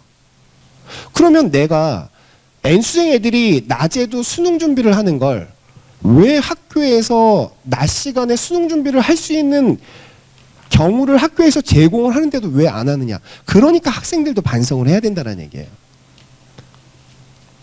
그 기본이 지켜지지 않으면 당연히 아까 얘기했던 것처럼 했습니다. 이 얘기는 중등진학지도 연구에서 발표한 건데요. 여기 보시면 알겠지만 그렇다고 해서 여기 보시면 국어를 잘하는 학생들이 수학을 잘한다는 개념은 아니에요. 작년에 국어를 잘 본 아이들의 수학 등급이 1등급 아이들에서 40%가 되더라. 그 얘기는 국어가 어려웠다라는 얘기예요. 쉽게 얘기하면. 그런데 수학을 보시면 수학 1등급이 국어 1등급을 받았던 아이들이 29%밖에 안 됐다. 이 두 가지의 사례가 뭐냐면 결국 국어가 어려웠다라는 얘기거든요. 그렇다 해서 수학이 만만했다라는 얘기는 아닙니다. 그래서 이러한 부분들이 있고요. 수학 기준으로 이게 2023년에는 몇 퍼센트가 되면 33.9%였거든요. 그러니까 국어가 그 전에는 그렇지 않았거든요. 그래서 이러한 부분들이 있다 보니까 지금은 어떠한 특정한 과목을 통해서 나는 수학을 잘하니까 수학만 할 거야, 난 국어를 할 거야 라고 얘기할 수 있는 게 아니에요. 국수형 자체가 다 어려웠기 때문에 그거를 지금 깝깝하지만 못하겠다. 근데 저는 솔직하게 말씀을 드리면 의대를 가려고 노력하는 또는 메디컬을 가려고 하는 거면 이게 힘들면 때려쳐야 합니다. 가면 안 됩니다. 왜 안 될까요? 본과 들어가면 이 공부가 얼만큼이 될까요? 10분의 1도 안 됩니다. 그런데 사람의 생명을 내가 어떤 식으로든지 간에 관여를 합니다. 근데 지금 공부가 힘들어서 못하겠다? 그러면 여기 학교에 계신 선생님들 냉정하지만 얘기하셔야 돼요. 전 솔직하게 이렇게 웃으면서 얘기하지만 저 아이들한테 냉정합니다. 재작년에 서울대 의대에 들어간 아이가 저한테 상담을 했어요. 힘들어서 미칠 것 같다고. 그래서 제가 뭐라고 그랬을까요? 한 번만 더 이상 네 얘기가 나오면, 네 입에서 나오면 너는 의대고 뭐고 다 때려치고 너는 너에 대해서 내가 케어를 안 해. 그따위 생각이면 절대 의대 다 접어. 라고 얘기했습니다. 나중에 이 아이가 얘기하지 말라고 그랬는데 한 두세 번 울었습니다. 왜 울었을까요? 말은 못하겠죠. 공부는 해야 되겠죠. 담임은 죽어라 죽이려고 하고 있죠. 왜 그럴까요? 그걸 못 버티면 의사를 한다고요? 그건 아니지 않을까요? 약사를 한다고요? 치과 의사를 한다고요? 그건 말이 안 되잖아요. 그렇잖아요. 그래서 아이들한테 공부가 힘들어요라는 것보다는 네가 왜 해야 되는지, 네가 지금 어떤 상황으로 해야 되는지 알려주고 자기가 스스로 극복하고 해야 되는 거죠. 왜? 지역 인재가 늘었다고 해서 의대를 가기가 쉽다라는 거는 의외의 경우에 있는 대학을 제외하고, 즉 지원 경향에 의해서 나타나는 펑크를 제외하고는 생각보다 성적대가 많이 떨어지지 않을 것이다. 즉 수능 최저가 높은 대학을 제외해서 그 높은 대학마저도 전북대라는 위치가 있으면, 그렇게 선호도가 높은 대학이라면 생각보다 실질 경쟁률이 떨어진다 해도 촘촘할 수 있다. 그게 제가 내린 결론이거든요. 그러려면 당연히 어떻게 해야 돼요? 그거를 떨어질 거야, 내가 쉽게 갈 수 있는 거야 라고 쉽게 생각하는 것보다는 그냥 그걸 잊고 끝까지 어렵더라도 공부하는 게 합격을 하는 지름길이 아닐까라는 생각을 합니다. 4.7%가 나왔고요. 아까 그리고 제가 이제 요거 좀 더 넘어가면 이거예요. 사탄업리라고 얘기하는 이런 경우가 있어요. 아, 사탐을 선택해도 의대를 갈 수 있어 라고 얘기를 했죠. 냉정하게 보시자고요. 제가 계산을 다 해봤어요. 이게 뭐냐면 1등급 컷을 보시면 왼쪽이 표준 점수고요. 가운데가 뭐냐면 원점수입니다. 100분입니다. 그리고 마지막에 있는 성적이 원점수입니다. 50점 만점이거든요. 제가 다 계산을 해봤어요. 사회탐구 1등급 컷이요. 50점 만점에 원점수 컷이 얼마가 나오면 47.4점이 나옵니다. 과탐이 어려워서 수능 최저를 막기 위해서 사탐으로 옮겼어. 그래서 난 하나밖에 안 틀릴 자신 있어. 그래야 메디컬을 갈 수가 있어요. 그죠? 수능 최저 학력 기준을 맞춰야 되니?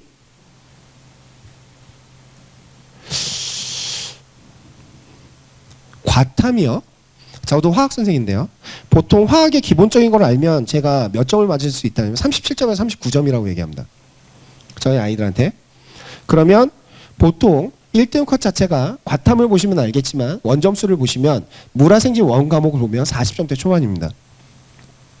내가 기본적인 거 알고 어려운 문제가 4문제 정도가 나왔을 때 한 문제 정도만 풀면 되는데, 그거를 내가 지금 과탐 공부를 안 한 상태에서 3, 4등급이 나오니까 난 사탐으로 옮길래. 그래서 나는 1등급을 맞을 거야. 얼마큼 공부해서요? 얼마큼 공부해서요? 그렇지 않을까요? 그러니까 이것도 고려를 해봐야 돼요. 단 그런 경우도 있어요. 남학생이나 조금 더 많은 게 여학생들인데요. 여학생들 중에서 그거를 2학년 때나 관심이 있는 아이들이 있을 수 있어요. 그 학생들이 조금 더 그런 특이한 케이스가 있지 않은 이상에 나는 지금 과탐 공부를 못했기 때문에 사탐으로 넘어간다. 사탐으로 가도 3, 4등급 받기가 쉽지 않다라는 얘기예요. 그러니까 사탐런이라고 하는 부분들이 실제로 움직일 수 있는 경우는 언제냐면요. 저는 솔직히 냉정하게 과탐 한 과목을 아예 안 하거나 2과목을 다 안 했을 때 어쩔 수 없이 하는 것. 근데 그 아이들이 메디컬을 쓸까요? 쓸 수 없죠. 어차피 그걸 마저도 수능 최저 학력 기준이 없는 대학을 쓸 수밖에 없는 구조니까. 그렇잖아요. 그럼 내가 3등급, 2등급인 애들이 왜 사탐으로 옮겨요? 그냥 그걸 공부해서 하나를 더 따는 게 낫죠. 근데 공부가 힘들긴 하거든요. 그래도 해야죠. 2등급이에요. 원점수가 얼마가 나와요? 44.4점입니다. 이런 일이 벌어져요. 저기 보시면 알겠지만 지금 윤리와 사상을 보시면요. 윤리와 사상, 생활과 윤리 이렇게 나오는데요. 생활과 윤리 한번 보세요. 2등 컷이 48점이었어요. 제일 많이 선택. 작년에 왜 상위 6개 대학의 교과 전형에서 수능 최저를 왜 못 맞췄을까요? 사탐도 영향이 컸거든요. 근데 이거를 과감하게 탐구가 쉽게 나오는데 나는 과탐에서 못 맞히니까 사탐으로 가서 난 수능 최저를 맞출 거야. 잘 모르겠습니다. 저는 실제로 나는 과탐 하나는 확실해. 나는 하나를 아예 안 했어. 난 수능 최저를 이거로 맞출 거야. 그래, 오케이, 여기까지 봐줄게. 그러면 사탐 하나를 볼까? 저는 반대입니다. 제가 담임이라면 차라리 투 봐서 찍어 라고 할 겁니다. 저는 그렇게 할 겁니다. 사탐으로 넘어가는 게 아니라. 그러니까 이런 부분들을 좀 생각을 하셔야 될 것 같고요. 이게 작년에 서울대 의예과, 여기서도 있겠죠. 서울대 의예과의 정시에서 얼마만큼의 영향을 미쳤느냐 보시면 맨 위에 있는 아이가 2개 틀렸습니다. 어디에서만요? 국어에서만. 저희 반에 아니었어요. 보시면 첫 번째 아이 떨어졌습니다. 2개 틀리고 떨어졌습니다. 제가 절친인 아이가 재작년에 담임했던 서울대 의대간애하고 저 A 학생하고 절친입니다. 걔도 2개 틀렸습니다. 재작년에 서울대 의대 붙었고요. 얘는 좀 못 봐서 서울대 인문 쪽으로 갔고요. 국어교육 갔다가 재수해서 2개밖에 안 틀렸어요. 근데 투가산점이 갑자기 생기면서 이 학생 투 잘했거든요. 근데 설마 그래서 떨어졌고요. 2번째 있는 아이가 5개인가요? 6개가 틀렸어요. 근데 그 학생이요 붙었고요. 영어도 2등급이었습니다. 그 다음에 C 학생은 당연히 무적이죠. 그죠? 예. 얘는 두려울 게 없는 아이였습니다. 근데 틀린 것도 2개밖에 안 틀렸고요. 그러니까 이게 정시에서의 어떤 투의 영향인데 투의 선택에 대해서는 조금 생각을 하셔야 됩니다. 근데 서울대 의대를 만약에 내가 정시까지 고려를 한다라고 하면 지금은 투에 대한 것들이 반드시 고려가 돼야 된다라는 얘기죠. 다만 나는 수시에서 일반 전형이든 지역균형에서 합격할 수 있어 라고 하면야 뭐 상관이 없겠으나 지역균형 같은 경우는 1점 정도 떨어지는 이러한 케이스이기 때문에 그러한 부분들을 좀 생각을 해보실 필요가 있습니다. 그러니까 아까 얘기했던 것처럼 이런 것들은 아이들한테 알려주세요. 가장 첫 번째는 기본입니다. 기본. 연계교재 간접연계로 나온다 해도 무조건 그건 다 해야 된다. 그리고 그거를 별도의 시간 내서 할 생각을 하지 말고 수업 시간에 최대한 해서 시간을 다른 거에 거기서 벌어서 다른 문제, 어려운 문제를 풀 수 있는 시간을 확보를 해야 된다. 그리고 나서 나머지는 이게 꼼꼼하게 해야 되는데요. 여기 저는 국어 선생님이 아닙니다. 국어 선생님이 아니라 화학인데 국어 선생님한테 물어봤을 때도 이런 얘기를 해요. 아이들이 그 국어 모의고사 문제를 봤을 때도 뭐라고 얘기하냐면 어떠한 원리가 있을까? 수학처럼? 있다라고 얘기하더라고요. 이게 뭐냐면 저희 아이들, 제가 담임했던 아이들 중에서 국어 성적이 자연계 애들이 급격하게 올라가긴 쉽지 않아요. 하는데 도식화를 시키기 시작하더라고요. 지문을 보면 걔는 해설지 하나를, 문제 하나를 그냥 맞았다 틀렸다, 틀린 거를 아 이런 거야 라고 생각해서 넘어가는 게 아니라요. 하나의 지문에서 요걸 봤을 때는 화살표를 쳐서 지문의 어디, 이런 유형 파악을 계속 하면서 공부를 했고 해설지를 꼼꼼하게 읽었습니다. 그러면서 어떤 도식화를 했더니 아 이게 시간이 오래 걸리지만 하나의 흐름을 잡더라. 지금은 문항을 많이 푸는 게 문제가 아니라 이런 상황이라면 선지가 다 혼동이 되는 구조라면 이런 부분들이 필요하지 않겠느냐라는 생각이죠. 그런 것들을 좀 고려하면서 조금 더 공부를 해야 되는 게 맞는 것 같고요. 학생부 종합전형 여기는 제가 그런 생각을 합니다. 이 전북 지역도 교과의 위주의 어떠한 부분을 한다 해도 서울 지역의 의대든 다른 지역의 학생부 종합전형을 쓸 수 있어야 된다라고 생각을 하거든요. 즉 어떤 지역이든지 간에 메디컬이라고 얘기하면 저는 가야 된다고 생각을 합니다. 후회하지 않고 갈 거면 이 지역을 고집하는 것이 아니라 그게 가장 큰 패착이 서울 아이들이에요. 서울 아이들. 그러면서 계속 안 해도 돼야 될 고생을 1년, 2년, 3년 계속 하고 있거든요. 그래서 이렇게 되는데요. 어찌됐든 뭐 이러한 여러 가지가 있습니다. 근데 이게 중요하지 않습니다. 근데 부모님들 학생부 종합전형 하면 신문기사에 막 나오죠. 깜깜이 전형이라고. 그렇죠? 부모님들은 어떤 확신이 있으십니까? 내 아이가, 저희 아이들은 보통 제가 어떻게 하냐면 1.3에 플러스 마이너스 0.2라고 얘기합니다. 의대를 1.3 이내로 들어오면 어느 정도 이제 전체적으로 일반고를 중심으로 얘기했을 때 1.3을 중심으로 하면 안쪽으로 들어오면 어디든 합격을 하더라. 어디든 합격을 하더라. 내가 제일 좋은 데를 못 갈 수는 있긴 하지만 지원은 다 해서 어떤 식으로는 6개의 카드 중에 하나에 걸리더라. 근데 1.3이 넘어가면서부터는 뭐가 들어가야 될까요? 종합으로 가야 되겠죠. 그죠? 학교 유형에 따라서 될 수도 있지만 1점대 후반부터 2점대까지도 합격을 합니다. 근데 왜 그렇게 나올까요? 저 학교는 자사고라서, 저기는 과중이라서, 저기는 자공고라서, 우리는 일반고라서 안 될까? 이런 얘기들을 하거든요. 근데 우리가 실제로 보면 이 원래 학교생활기록부의 생각은 선생님들이 쓰는 거지만 이렇게 들어가야 되는 거죠. 이렇게 들어갈 때가 가장 좋다라고 얘기하는데 왜 깜깜이 전형이라고 얘기하냐면 제가 알고 있기로는 대학마다 선호하는 서류가 다릅니다. 네, 대학마다 좋아하는 서류가 달라요. 그래서 제가 이게 서울대입니다. 서울대. 위에가 기계공학이고요. 밑에가 이제 화학부인데요. 서울대 학생부 종합은 전혀 다릅니다. 뭐가 다르냐면 지금 보시면 알겠지만 수업 시간에 어떤 거를 했느냐예요. 위에 있는 아이가 기계공학인데 기계공학에 관련된 진로가 쓰여 있나요? 안 쓰여 있지 않나요?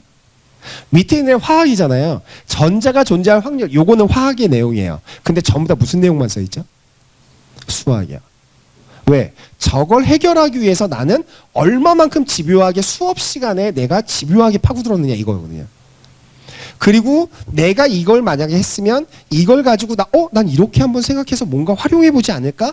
라는 생각을 하게 되는 거예요. 이걸 보통 저희가 뭐라고 얘기하면 학업 역량 또는 교과 역량이라고 얘기할 수 있습니다. 이걸 선호하는 대학들이 일부 대학이 있어요.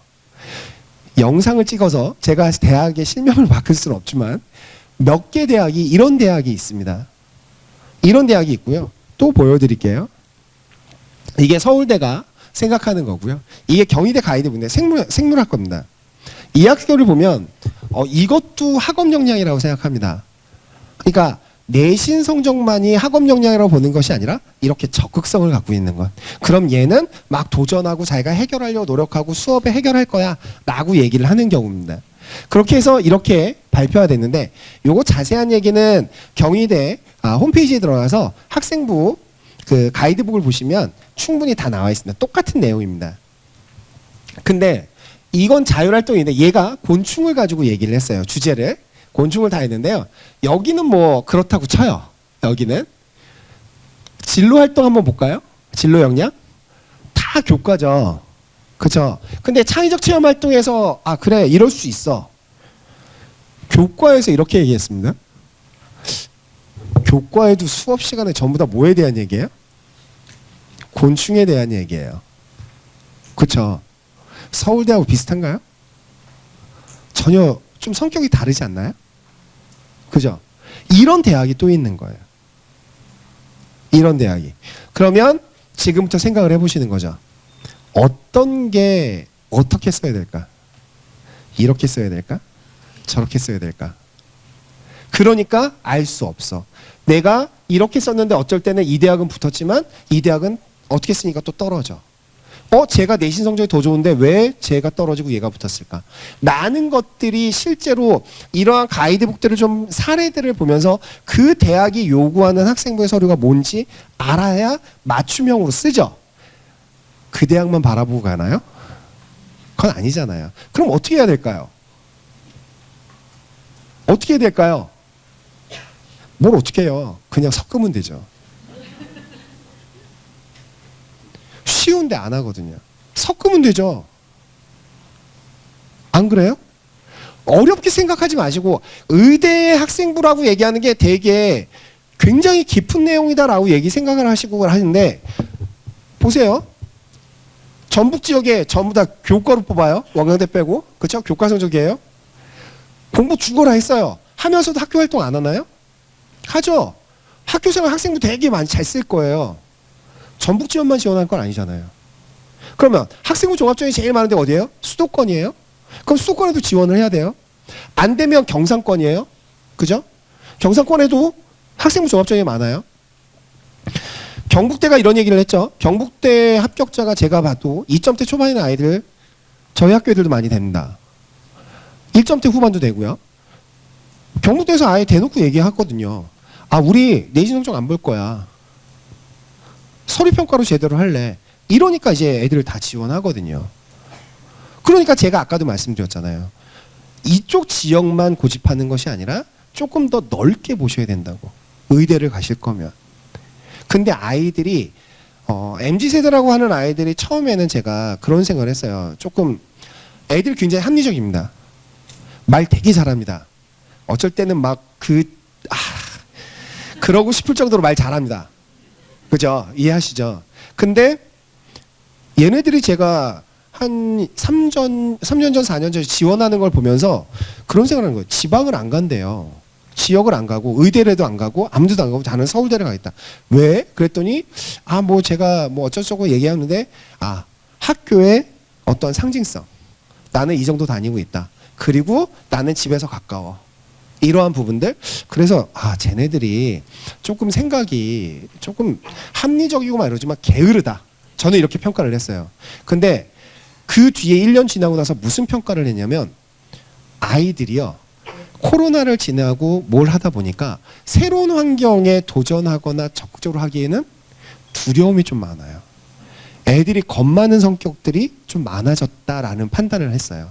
그러다 보니까 아이들이 과감하게 저 지역을 가거나 이런 부분들이 쉽지 않더라.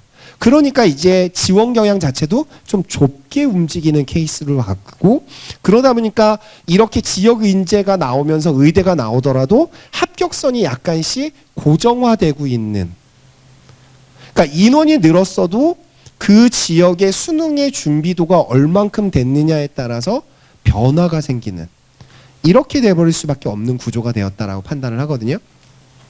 근데 어찌됐든 이러한 부분들이 되는데 실제로 제가 차별화를 시키려면 이런 얘기를 해요. 이게 제가 강의할 때 이제 써서 이제 바꿀 예정인데요. 너무 많이 써서. 이거 무슨 과목으로 보이시나요? 이게 화법과정문입니다. 수업 시간에 뭘 했을까요? 뭘 했을까요? 없죠. 모르죠. 이 두 가지의 단어를 지웠습니다. 무슨 과목일까요?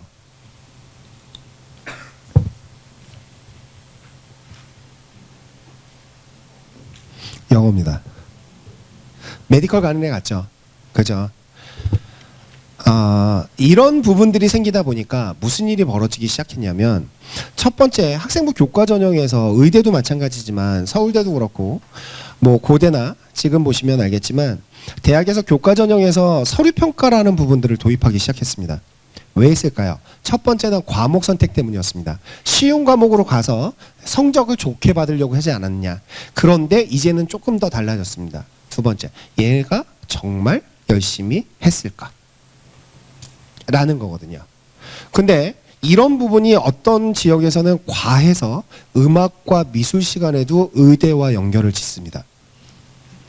미술 시간에 의대와 관련해서 가장 대표적으로 나오는 게 그 해부도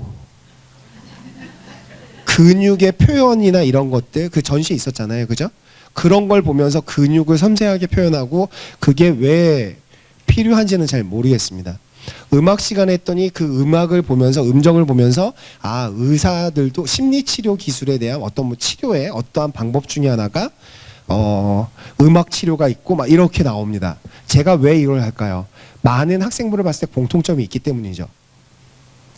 그런 것들을 좀 생각을 해봤을 때는 조금 더 달라져야 되지 않을까? 그게 대학에서 의심하는 것 중에 하나고요. 이거 한번 더 볼까요? 제가 유니쌤한테 맨날 부탁해서 제가 한 2년째 쓰고 있는데요.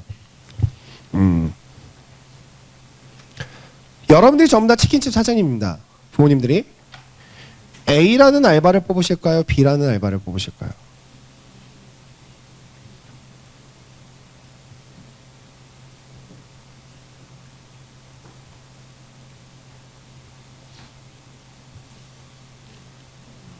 A를 뽑겠다.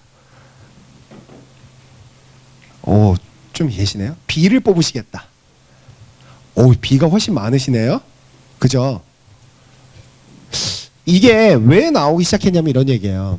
트렌드가 예전에 불량이 있었고요. 그 다음엔 막 논문이다 아니면 자율동아리다 이런 게 나왔다가 이제 세특으로 바뀌었는데요. 제가 이거 설명을 왜 하냐면 이게 예전에 얘기하면 하나의 A라고 하는 학생은 전공 적합성, 그 과에 되게 열심히 하는 애들. 입시로 생각하면 B는 뭘까요? 나는 그 과에 대한 것이 없지만 난 갖춰져 있었어. 그러니까 넌 우리 과에 와도 충분히 해결할 수 있어. 즉 계열 적합성이라고 얘기할 수 있지 않을까. 이런 생각이거든요. 만약에 이걸 약간 좀 비약하지만 아까 서울대하고 경희대의 샘플을 보셨어요. 그죠? 경희대는 어디 샘플일까요? A. 서울대는 어디 샘플일까요? B가 되는 거죠. 그쵸? 그러면 만약에 의대를 가요. 이거 학교에 용을. 서울대 의대를 가실래요? 경희대 의대를 가실래요? 학생부를 어떻게 써야 될까요?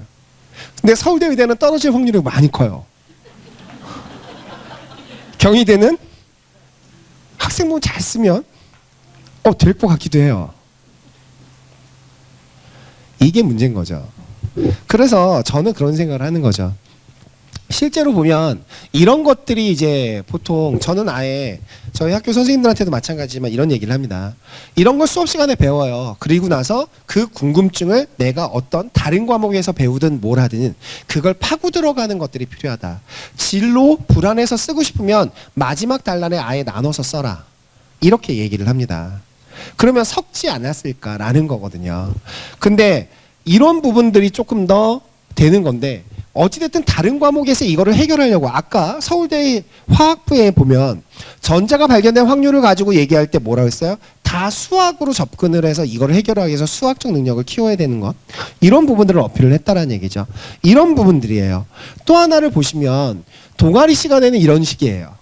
어떠한 식으로든 뭐 분배를 하고 장기전하고 내가 그 안에서 구체적인 역할을 하고 하는 부분들이 쓰여져 있는 거 맞는데 이걸 왜 담당 선생님이 써주시는데 우리가 어떻게 하라고 라고 하는 게 아니라 의대를 가려고 아니면 약대를 가려고 메디컬을 가려고 하는 학생들이라면 목적성이 명확한 발표를 하고 목적성이 명확한 수행평가에 대한 거를 해야 되는 거고 또 16 플러스 1이라고 하는 수업 유연화 교육 과정에서 목적성을 가지고 해야 된다는 얘기죠.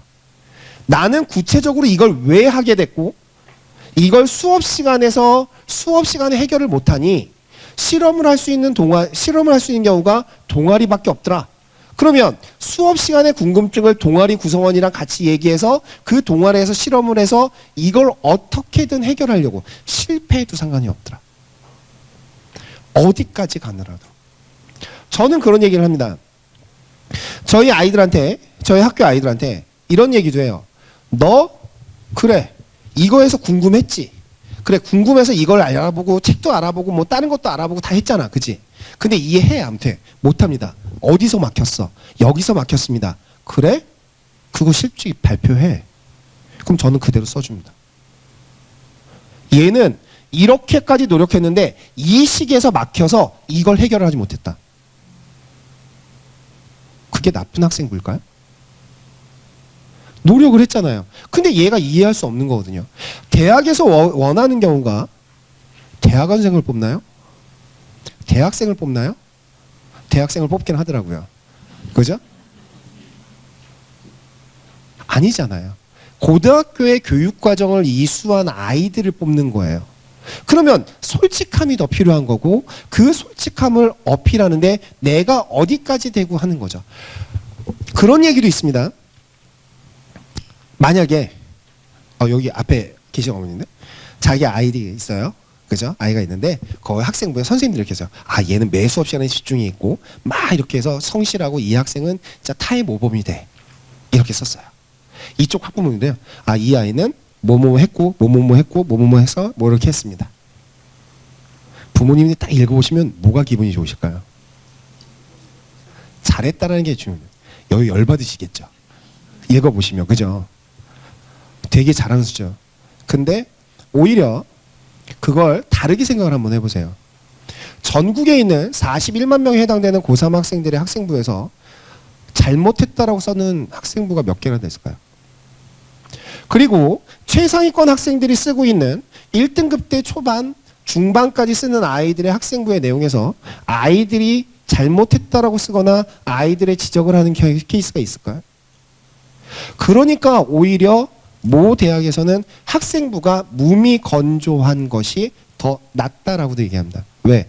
그걸 쓰느니 그 내용에 이 아이가 더 구체적으로 뭘 했고 뭘 하는 게 더 좋다. 그게 평가하기가 좋다. 왜? 우리 아이만 봤을 때 우리 학교 안에서는 좋아 보일 수 있으나 그 아이들이 전국에 41만 명을 대상으로 얘기했을 때는 다르더라. 이런 얘기가 되는 거거든요. 그래서 어찌됐든 뭘 발표를 하더라도 아이들이 목적성을 가지고 움직여야 되는데 이러한 키워드를 잡아야 된다라고 얘기를 합니다. 제가 저희 학교 아이들한테 키워드를 잡으라고 얘기를 하는데요. 어렵지 않습니다. 지금이라도 해야 됩니다. 3학년 학생들, 3학년 1학기에 있으면 학생부 마무리 짓기 전에 제발 자기가 고등학교 1학년 때, 2학년 때 뭘 했는지 알아야 된다고 생각합니다. 몰라요. 뭘 했는지도 몰라요. 그러면 한 번쯤은 정리할 필요가 있다. 근데 얘네들 시간이 없잖아요. 공부하는데 방해가 된다고 막 뭐라고 한단 말이에요. 그러면 애들한테 던지세요. 그러면 네가 제일 관심 있었던 활동이 뭔지 형광펜으로 써. 칠해. 아니면 내가 정말 즐거웠던 기억이 뭔지 칠해. 하라고요. 그러고서 이걸 형식이 있는 건 아닙니다. 그냥 정리를 한번 해보세요. 어떤 형식이든 정리를 한번 해보세요. 이렇게. 원래는 3학년 저게 없어야 되겠죠. 제가 정리하느라고 건데 1, 2학년 것만 정리하면 됐거든요. 그죠? 정리하고 나서요. 뭘 하시면 돼요? 그냥 이렇게 흐름을 찾아보세요. 비슷한 주제가 있을까? 얘가 뭘 지금까지 1학년 때와 2학년 때 뭘 관심 있어 했을까? 라는 거를 한번 찾아봐 주세요. 그러면 어떤 일이 벌어질까요? 얘가 1, 2학년 때 이걸 관심으로 해서 했구나. 그럼 3학년 때는 더 종류를 내리는 게 아니라 관심 있었던 거를 더 깊게 들어가는 게 더 좋지 않을까요? 얘가 그동안 공부했잖아요. 3학년 때 수능 준비만 해야 되는 거 맞아요. 그거를 갖다가 이것도 관심 있고 이것도 관심 있고 이게 중요할까요? 아니죠. 내가 관심 있는 것들을 더 깊게 들어가고 그리고 나머지는 뭐 하면 될까요? 아까 수업 시간에 궁금한 부분들을 진로를 빼버리고 정말 담백하게 내가 수업 시간에 궁금했던 거를 파고들면 어떻게 될까요? 되지 않을까요? 보통 1학년 때와 2학년 때 정리된 것은 대부분 아이들이 치면 의대, 치대, 약대, 한의대 이러한 메디컬에 관련된 활동들을 칠 거예요. 그거면 되지 않을까요? 그러면 그것과 내가 나머지 과목에 대해서는 어떻게 하는 것? 그 수업 시간에 파고드는 것. 제가 이 아이한테 컨설팅을 했을 때 나머지 3학년 부분에 이걸 다 하라고 했을까요? 아닙니다. 이 중에서 4개만 하라고 그랬거든요. 10개 과목을 배우면 4개 과목은 여기에서 조합을 해서 관련된 게 있으면 쓰고 아니면 하지 마라. 나머지는 수업 시간에 열심히 해라. 그리고 수업 시간에 궁금했던 걸 정말 네가 펼쳐봐라. 그리고 선생님들한테 발표를 하고 선생님한테 물어보기도 하고 학교생활 열심히 해라. 그러면 되더라. 이 학생 내신 1.4입니다. 서울대 의대 1단계 합격을 했습니다. 최종에서 떨어졌습니다. 대신에 2개 틀려서 아까 붙은 아이가 이 학생입니다. 근데 저는 성공했다라고 생각을 하거든요. 근데 이렇게 쓴 아이들이 아까 얘기했던 키워드에 있는 아이들이에요. 그 아이들이 내신이 부족한데도 불구하고 경북대 의대, 한양대 의대, 그 다음 뭐 서울대 치대 붙었습니다. 그러면 깜깜이 전형이라고 얘기하는 게 아니라 어차피 교과로 열심히 해서 의대를 가겠다라고 생각을 하면 어차피 학생부도 잘하고 학교 생활도 열심히 할 거고 수업 시간에 굉장히 모범적인 아이들인데 그 정도의 어떠한 인식을 가지고 생활을 한다라면 내가 수능 최저가 안 돼도 3합 5에 3합 6을 해서 지역인재 전형을 내가 원광대를 쓴다 하더라도 위쪽에 있는 대학들을 도전할 수 있는 거고 1점대 후반이면 내가 이 정도의 학생부면 원광대 의대만 쓰는 게 아니라 위쪽에 있는 수도권에 있는 의대의 학종을 과감하게 써버리거나 또는 경상 지역에 있는 의대를 과감하게 써버리고 그리고 나서 내가 교과에 맞춰서 리스크를 줄이기 위해서 서울 상위 6개 대학이든 약대든 치대든 한의대든 수의대든 움직이는 케이스. 이렇게 되더라라는 얘기죠. 제가 굉장히 일반적인 얘기들을 많이 한 이유는 뭐냐면 아까도 말씀드렸지만 이게 지금 제가 아이들하고 얘기했던 1학년, 2학년, 3학년 때 이거예요. 나머지는 전부 다 뭐예요? 수업 시간에 열심히 했어요. 이 아이가. 이거 다 있지 않을까요? 다 있을 거예요. 제가 다 공개를 했습니다. 아이한테 동의 받았고요. 이게 제가 했던 건데요. 이 중에 가장 대표적인 게 이거였어요. 왼쪽에 얘가 수학 시간에 대머리가 될 확률을 우습게 계산을 했어요. 왜 했는지 잘 모르겠어요. 2학년 때 왔더니 근데 실제로 친구들 머리카락 뽑아가지고 동아리 때인가요? 실험을 했어요. 제 눈에 띄었죠. 그래서 뭘 했어요? 모다모다 샴푸를 해라. 그때 당시에 뭐였냐면 우리나라 식약처에서 하나의 성분이 문제가 생겨서 시판이 금지가 됐고요. 미국은 시판이 됐어요. 그럼 그 성분에 대해서 네가 아는 데까지 써. 라고 해서 제가 실제로 학생부로 써준 내용입니다.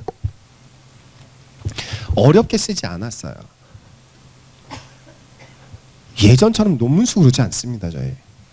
그렇잖아요. 그러니까 아이가 실제로 했던 활동들 그리고 그거에 대해서 얘가 어떻게 하느냐에 따라서 얘기한 것을 솔직하게 써주려고 노력하는 학교거든요. 그래서 그런 부분들을 조금 얘기를 하는 거고요. 제가 면접은 뭐 넘어가도 될 것 같습니다. 면접 준비는 넘어가도 될 것 같고요. 제가 오늘 왜 의대 말고 왜 지역인재에 대해서 막 이렇게 그거에 대해서 어디까지 합격할 거야, 어디까지 떨어질 거야, 왜 이런 얘기는 안 하고 다른 일반적인 얘기를 했을까? 제가 아까 첫 번째 얘기했죠. 조금 냉정해지셨으면 좋겠습니다. 너무 요행을 바라고 어디가 로또가 될 것이다. 그리고 지금에 나오는 것처럼 전체 인원수나 어떠한 증가된 비율만 가지고 내 아이가 이 정도까지 할 것이다 라고 생각을 하는 것과 막상 냉정하게 판단해서 아 분명히 얘는 인원이 늘었으니까 지금 이 아이는 작년 합격선에서 참고만 하지만 나는 인원이 늘기 전에도 합격을 했어. 안정이야. 그걸 욕심을 부리는 게 아니라 카드에서 하나를 놓고 다른 카드에서 위로 올라가는 케이스를 갖는 거죠. 그럼 내가 1점대 중후반에 있는 학생들은 당연히 어떠한 일이 벌어져야 될까요? 당연히 수능 최저학력 기준이 되면 공격적으로 지원을 해야 됩니다. 같이 맞물려야 되는 건 맞습니다. 아까 얘기했던 충남대 사례처럼 어떻게 돌아갈지 모르기 때문에. 그죠? 근데 1점대 중반에 있는 학생인데 수능 성적이 안 나온다. 어떻게 해야 될까요? 두 가지밖에 없습니다. 첫 번째, 수능 준비를 죽어라 해서 맞추든가. 아니면 냉정하게 상위 6개 대학에 있는 학교를 끼고 아니면 다른 의대를 제외한 나머지의 치대, 한의대, 수의대, 약대를 끼고 움직이든가. 그거밖에 없기 때문에 제가 어디가 펑크가 날 거야, 어디가 될 거야 라고 말씀을 못 드리는 거예요. 그런 부분들을 조금 더 지금 밖에서 바라보는 그러한 자극적인 뉴스나 이런 부분들을 저는 환기를 좀 시켜줄 수 있어야 될 것 같고 제 얘기가 다 맞는다라고 말씀 못 드려요. 저는 이렇게 A라는 방향에서 분석하는 거고 지금 사교육 쪽이든 다른 데에서는 B 쪽에서 분석하는 거고요. 그게 어떤 게 맞을지는 뚜껑을 열어봐야 되지만 앞으로의 방향성은 조금 많이 바뀔 수도 있습니다. 조금 더 분석을 더 하고 얘네들의 경향성이 어디고 이제 오늘 합격자가 나왔기 때문에 합격자의 아이들의 성격, 그 성적 결과까지 분석을 해보면 조금 더 다른 방향성이 나올 수 있지만 현재까지 제가 봤을 땐 이건 교과와 종합전형으로 한정했을 때 보면 저는 아쉽게 떨어진 성적 좋은 아이들이 의대 쪽에서 붙는다. 그래서 큰 차이가 많이 나지 않는다.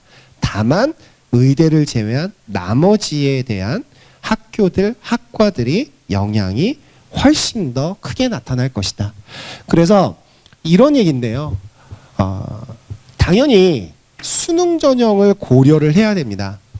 내가 이 얘기는 또 무슨 얘기냐면요. 아까 얘기했죠. 오히려 정시에서 변수가 더 클 것이다. 근데 내가 수능이 잘 나와요.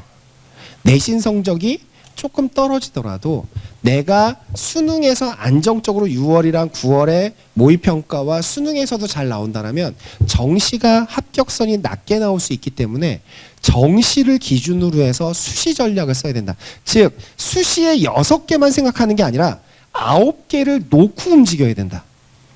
그러니까 6개 중에 안정 2개, 적정 2개, 상향 2개 이게 아니라 9개 카드를 딱 꺼내놓고 9개 카드 중에서 난 정시에서 안정을 몇 잡으면 수시에서는 어떻게 쓰고 적정을 쓰고 상향을 쓸 거야. 이건 어떤 아이들이요? 수능 성적이 좋은 아이들이요. 그런 아이들은 지역 인재의 정시를 기반으로 수시 전략을 써야 된다. 그런 뜻이고요.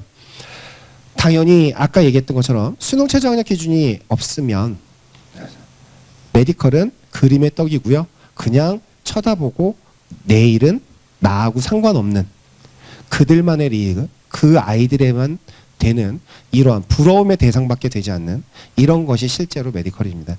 그래서 이런 부분들을 좀 생각을 하실 필요가 됐고요. 대입제도나 이러한 어떠한 전형이 바뀌어도 바뀌지 않는 게 있습니다. 대학은 누구를 뽑는다고요? 당연히 우수한 학생을 뽑으려고 합니다. 호남권에 있는 전북 지역에 있는 의대는 당연히 뭐가요? 교과 성적이 우수한 아이들을 우선하겠다라는 얘기고요. 그러면서 수능도 잘 봐야 한다. 이런 개념이 되는 거고요. 공부를 잘한 학생과 잘한 학생 누굴 뽑을까요? 둘 다 뽑습니다. 둘 다 뽑습니다. 그런데 이쪽으로 치우치지는 않으셨으면 좋겠다. 잘한 학생을 많이 뽑으려고 하는 교과 전형을 많이 하고 있긴 하지만 잘한 학생들도 대학에서는 충분히 서류 평가를 잘하려고 노력을 되게 많이 하고 있거든요. 네, 그래서 그런 부분들을 너무 주저하지 마시고 좀 적극적으로 지원하는 것도 학종에 대해서 보통 지역에 계신 분들이 뭐라고 얘기하냐면 우리 학교 학생부가 좋은가요 나쁜가요 라고 하는데요. 제가 어딜 가서 보나 대부분 다 좋습니다. 상위권에 있는 학생들은 큰 차이가 없어요. 다만 차이가 아까 얘기했던 진로에 너무 치우쳐 있느냐. 내가 수업 시간에 얼만큼 집요하게 끝까지 해결하려고 노력했던 이러한 치열한 모습이 있느냐 없느냐에 따라서 조금 더 학종에서의 합풀이 달라지게 되더라. 이런 얘기고요. 당연히 이거는 변하지 않고요. 제가 그랬잖아요. 내신, 교내활동 아니에요. 수능도 마찬가지였어요. 지금까지 변하지 않았어요. 그걸 놓치고 있는 거고 그랬을 뿐이죠. 그러니까 원상태로 다시 가야 되는 거고요. 지금도 늦지 않았습니다. 그래서 당연히 끝까지 노력하면 합격할 수밖에 없습니다. 언제까지 아이들이요. 실제로 이 학력평가 있거든요. 하면서 이런 것들을 좀 생각할 필요가 있고요. 저는 그런 얘기합니다. 아이들한테 모의고사 끝나잖아요. 학력평가 끝나면 절대로 아이들한테 채점시키지 않습니다. 전 뭐 시킬까요? 그 다음날까지 후기를 작성해야 하라고 합니다. 1교시 볼 때 어떻게 봤고 어디에서 막혔고 내가 봤더니 느낌까지 있습니다. 난 잘 본 것 같아. 채점하기 전에. 수학도 마찬가지입니다. 영어도 마찬가지고요. 탐구도 마찬가지입니다. 그리고 나서 채점을 합니다. 나는 이렇게 해서 기분이 좋아서 나는 다 맞은 것 같은데 틀렸어. 왜냐하면 모의고사 볼 때는 모의고사의 역할이 뭘까요? 수능 때 내가 얼만큼 그거에 대한 연습을 하기 위한 거잖아요. 틀린 문제는 수능 전날까지만 풀면 됩니다. 그 문제 없어지나요? 안 없어지거든요. 그게 중요한 게 아니라 내가 이런 생각을 하고 문제 풀 때 이렇게 했더니 결과가 좋더라. 이랬을 때 결과가 안 좋더라. 라는 것을 자기가 생각하기 위해서 멘탈을 잡기 위해서라도 그 후기를 해서 가장 최선의 방법으로 갈 수 있는 맞는지 안 맞는지 모르겠으나 수능 시험장에서 내가 가장 최선의 역할을 했었던 느낌들이 어떤 것인지 자기 스스로 마인드 컨트롤을 해야 된다고 생각합니다. 수능 시험장에서는 어느 누구도 그 아이의 생각을 바꿔주지 않아요. 내가 이 시험을 봤는데 왠지 못 본 것 같아. 근데 옆에 있는 아이들에 비해서 못 본 거거나 아니면 내가 스스로 못 본 거라서 그게 축 처져 있는데 학교에서 볼 땐 그렇거든요. 선생님이시다. 야, 니네들 똑바로 안 해. 정신 똑바로 차리고 시험 봐. 그럼 환기가 되거든요. 또 주변에 친구들이 있어. 야, 괜찮아. 야, 나도 망쳤어. 이래버리면 그래 나 다시 시작하면 돼. 라는 어떠한 분위기를 환기시켜 줄 수 있는 게 있지만 수능 시험장 가서는 그럴 수 있나요? 그렇진 않거든요. 스스로 꽁꽁 매고 그거를 해결을 해야 돼요. 내가 스스로 기분 전환이 안 되면 그 후기를 이용해서 나 이때 이랬어. 라는 것들을 가지고 하고 문제는 그 뒤에 풀어도 되더라. 그런 것들을 좀 해서 마인드 컨트롤을 할 수 있는 어떠한 가이드라인들을 가이드북 자체에 스스로 간단하게도 해놔서 내가 그걸 맞춰놓고 그리고 나서 지금 교과 준비도 해야 되고 그러면서 9월 평가원이 아무래도 그걸 기점으로 해서 많이 쓰겠지만 그거에 맞춰서 수시 일정에 맞게 써야 되고요. 그거에 떨어졌다 해도 정시에 관련된 일정에 맞춰서 또 다른 기회를 노려야 되지 않을까라고 생각이 됩니다. 제 강의는 조금 오랫동안 했죠. 저는 강의를 여기까지 하겠습니다.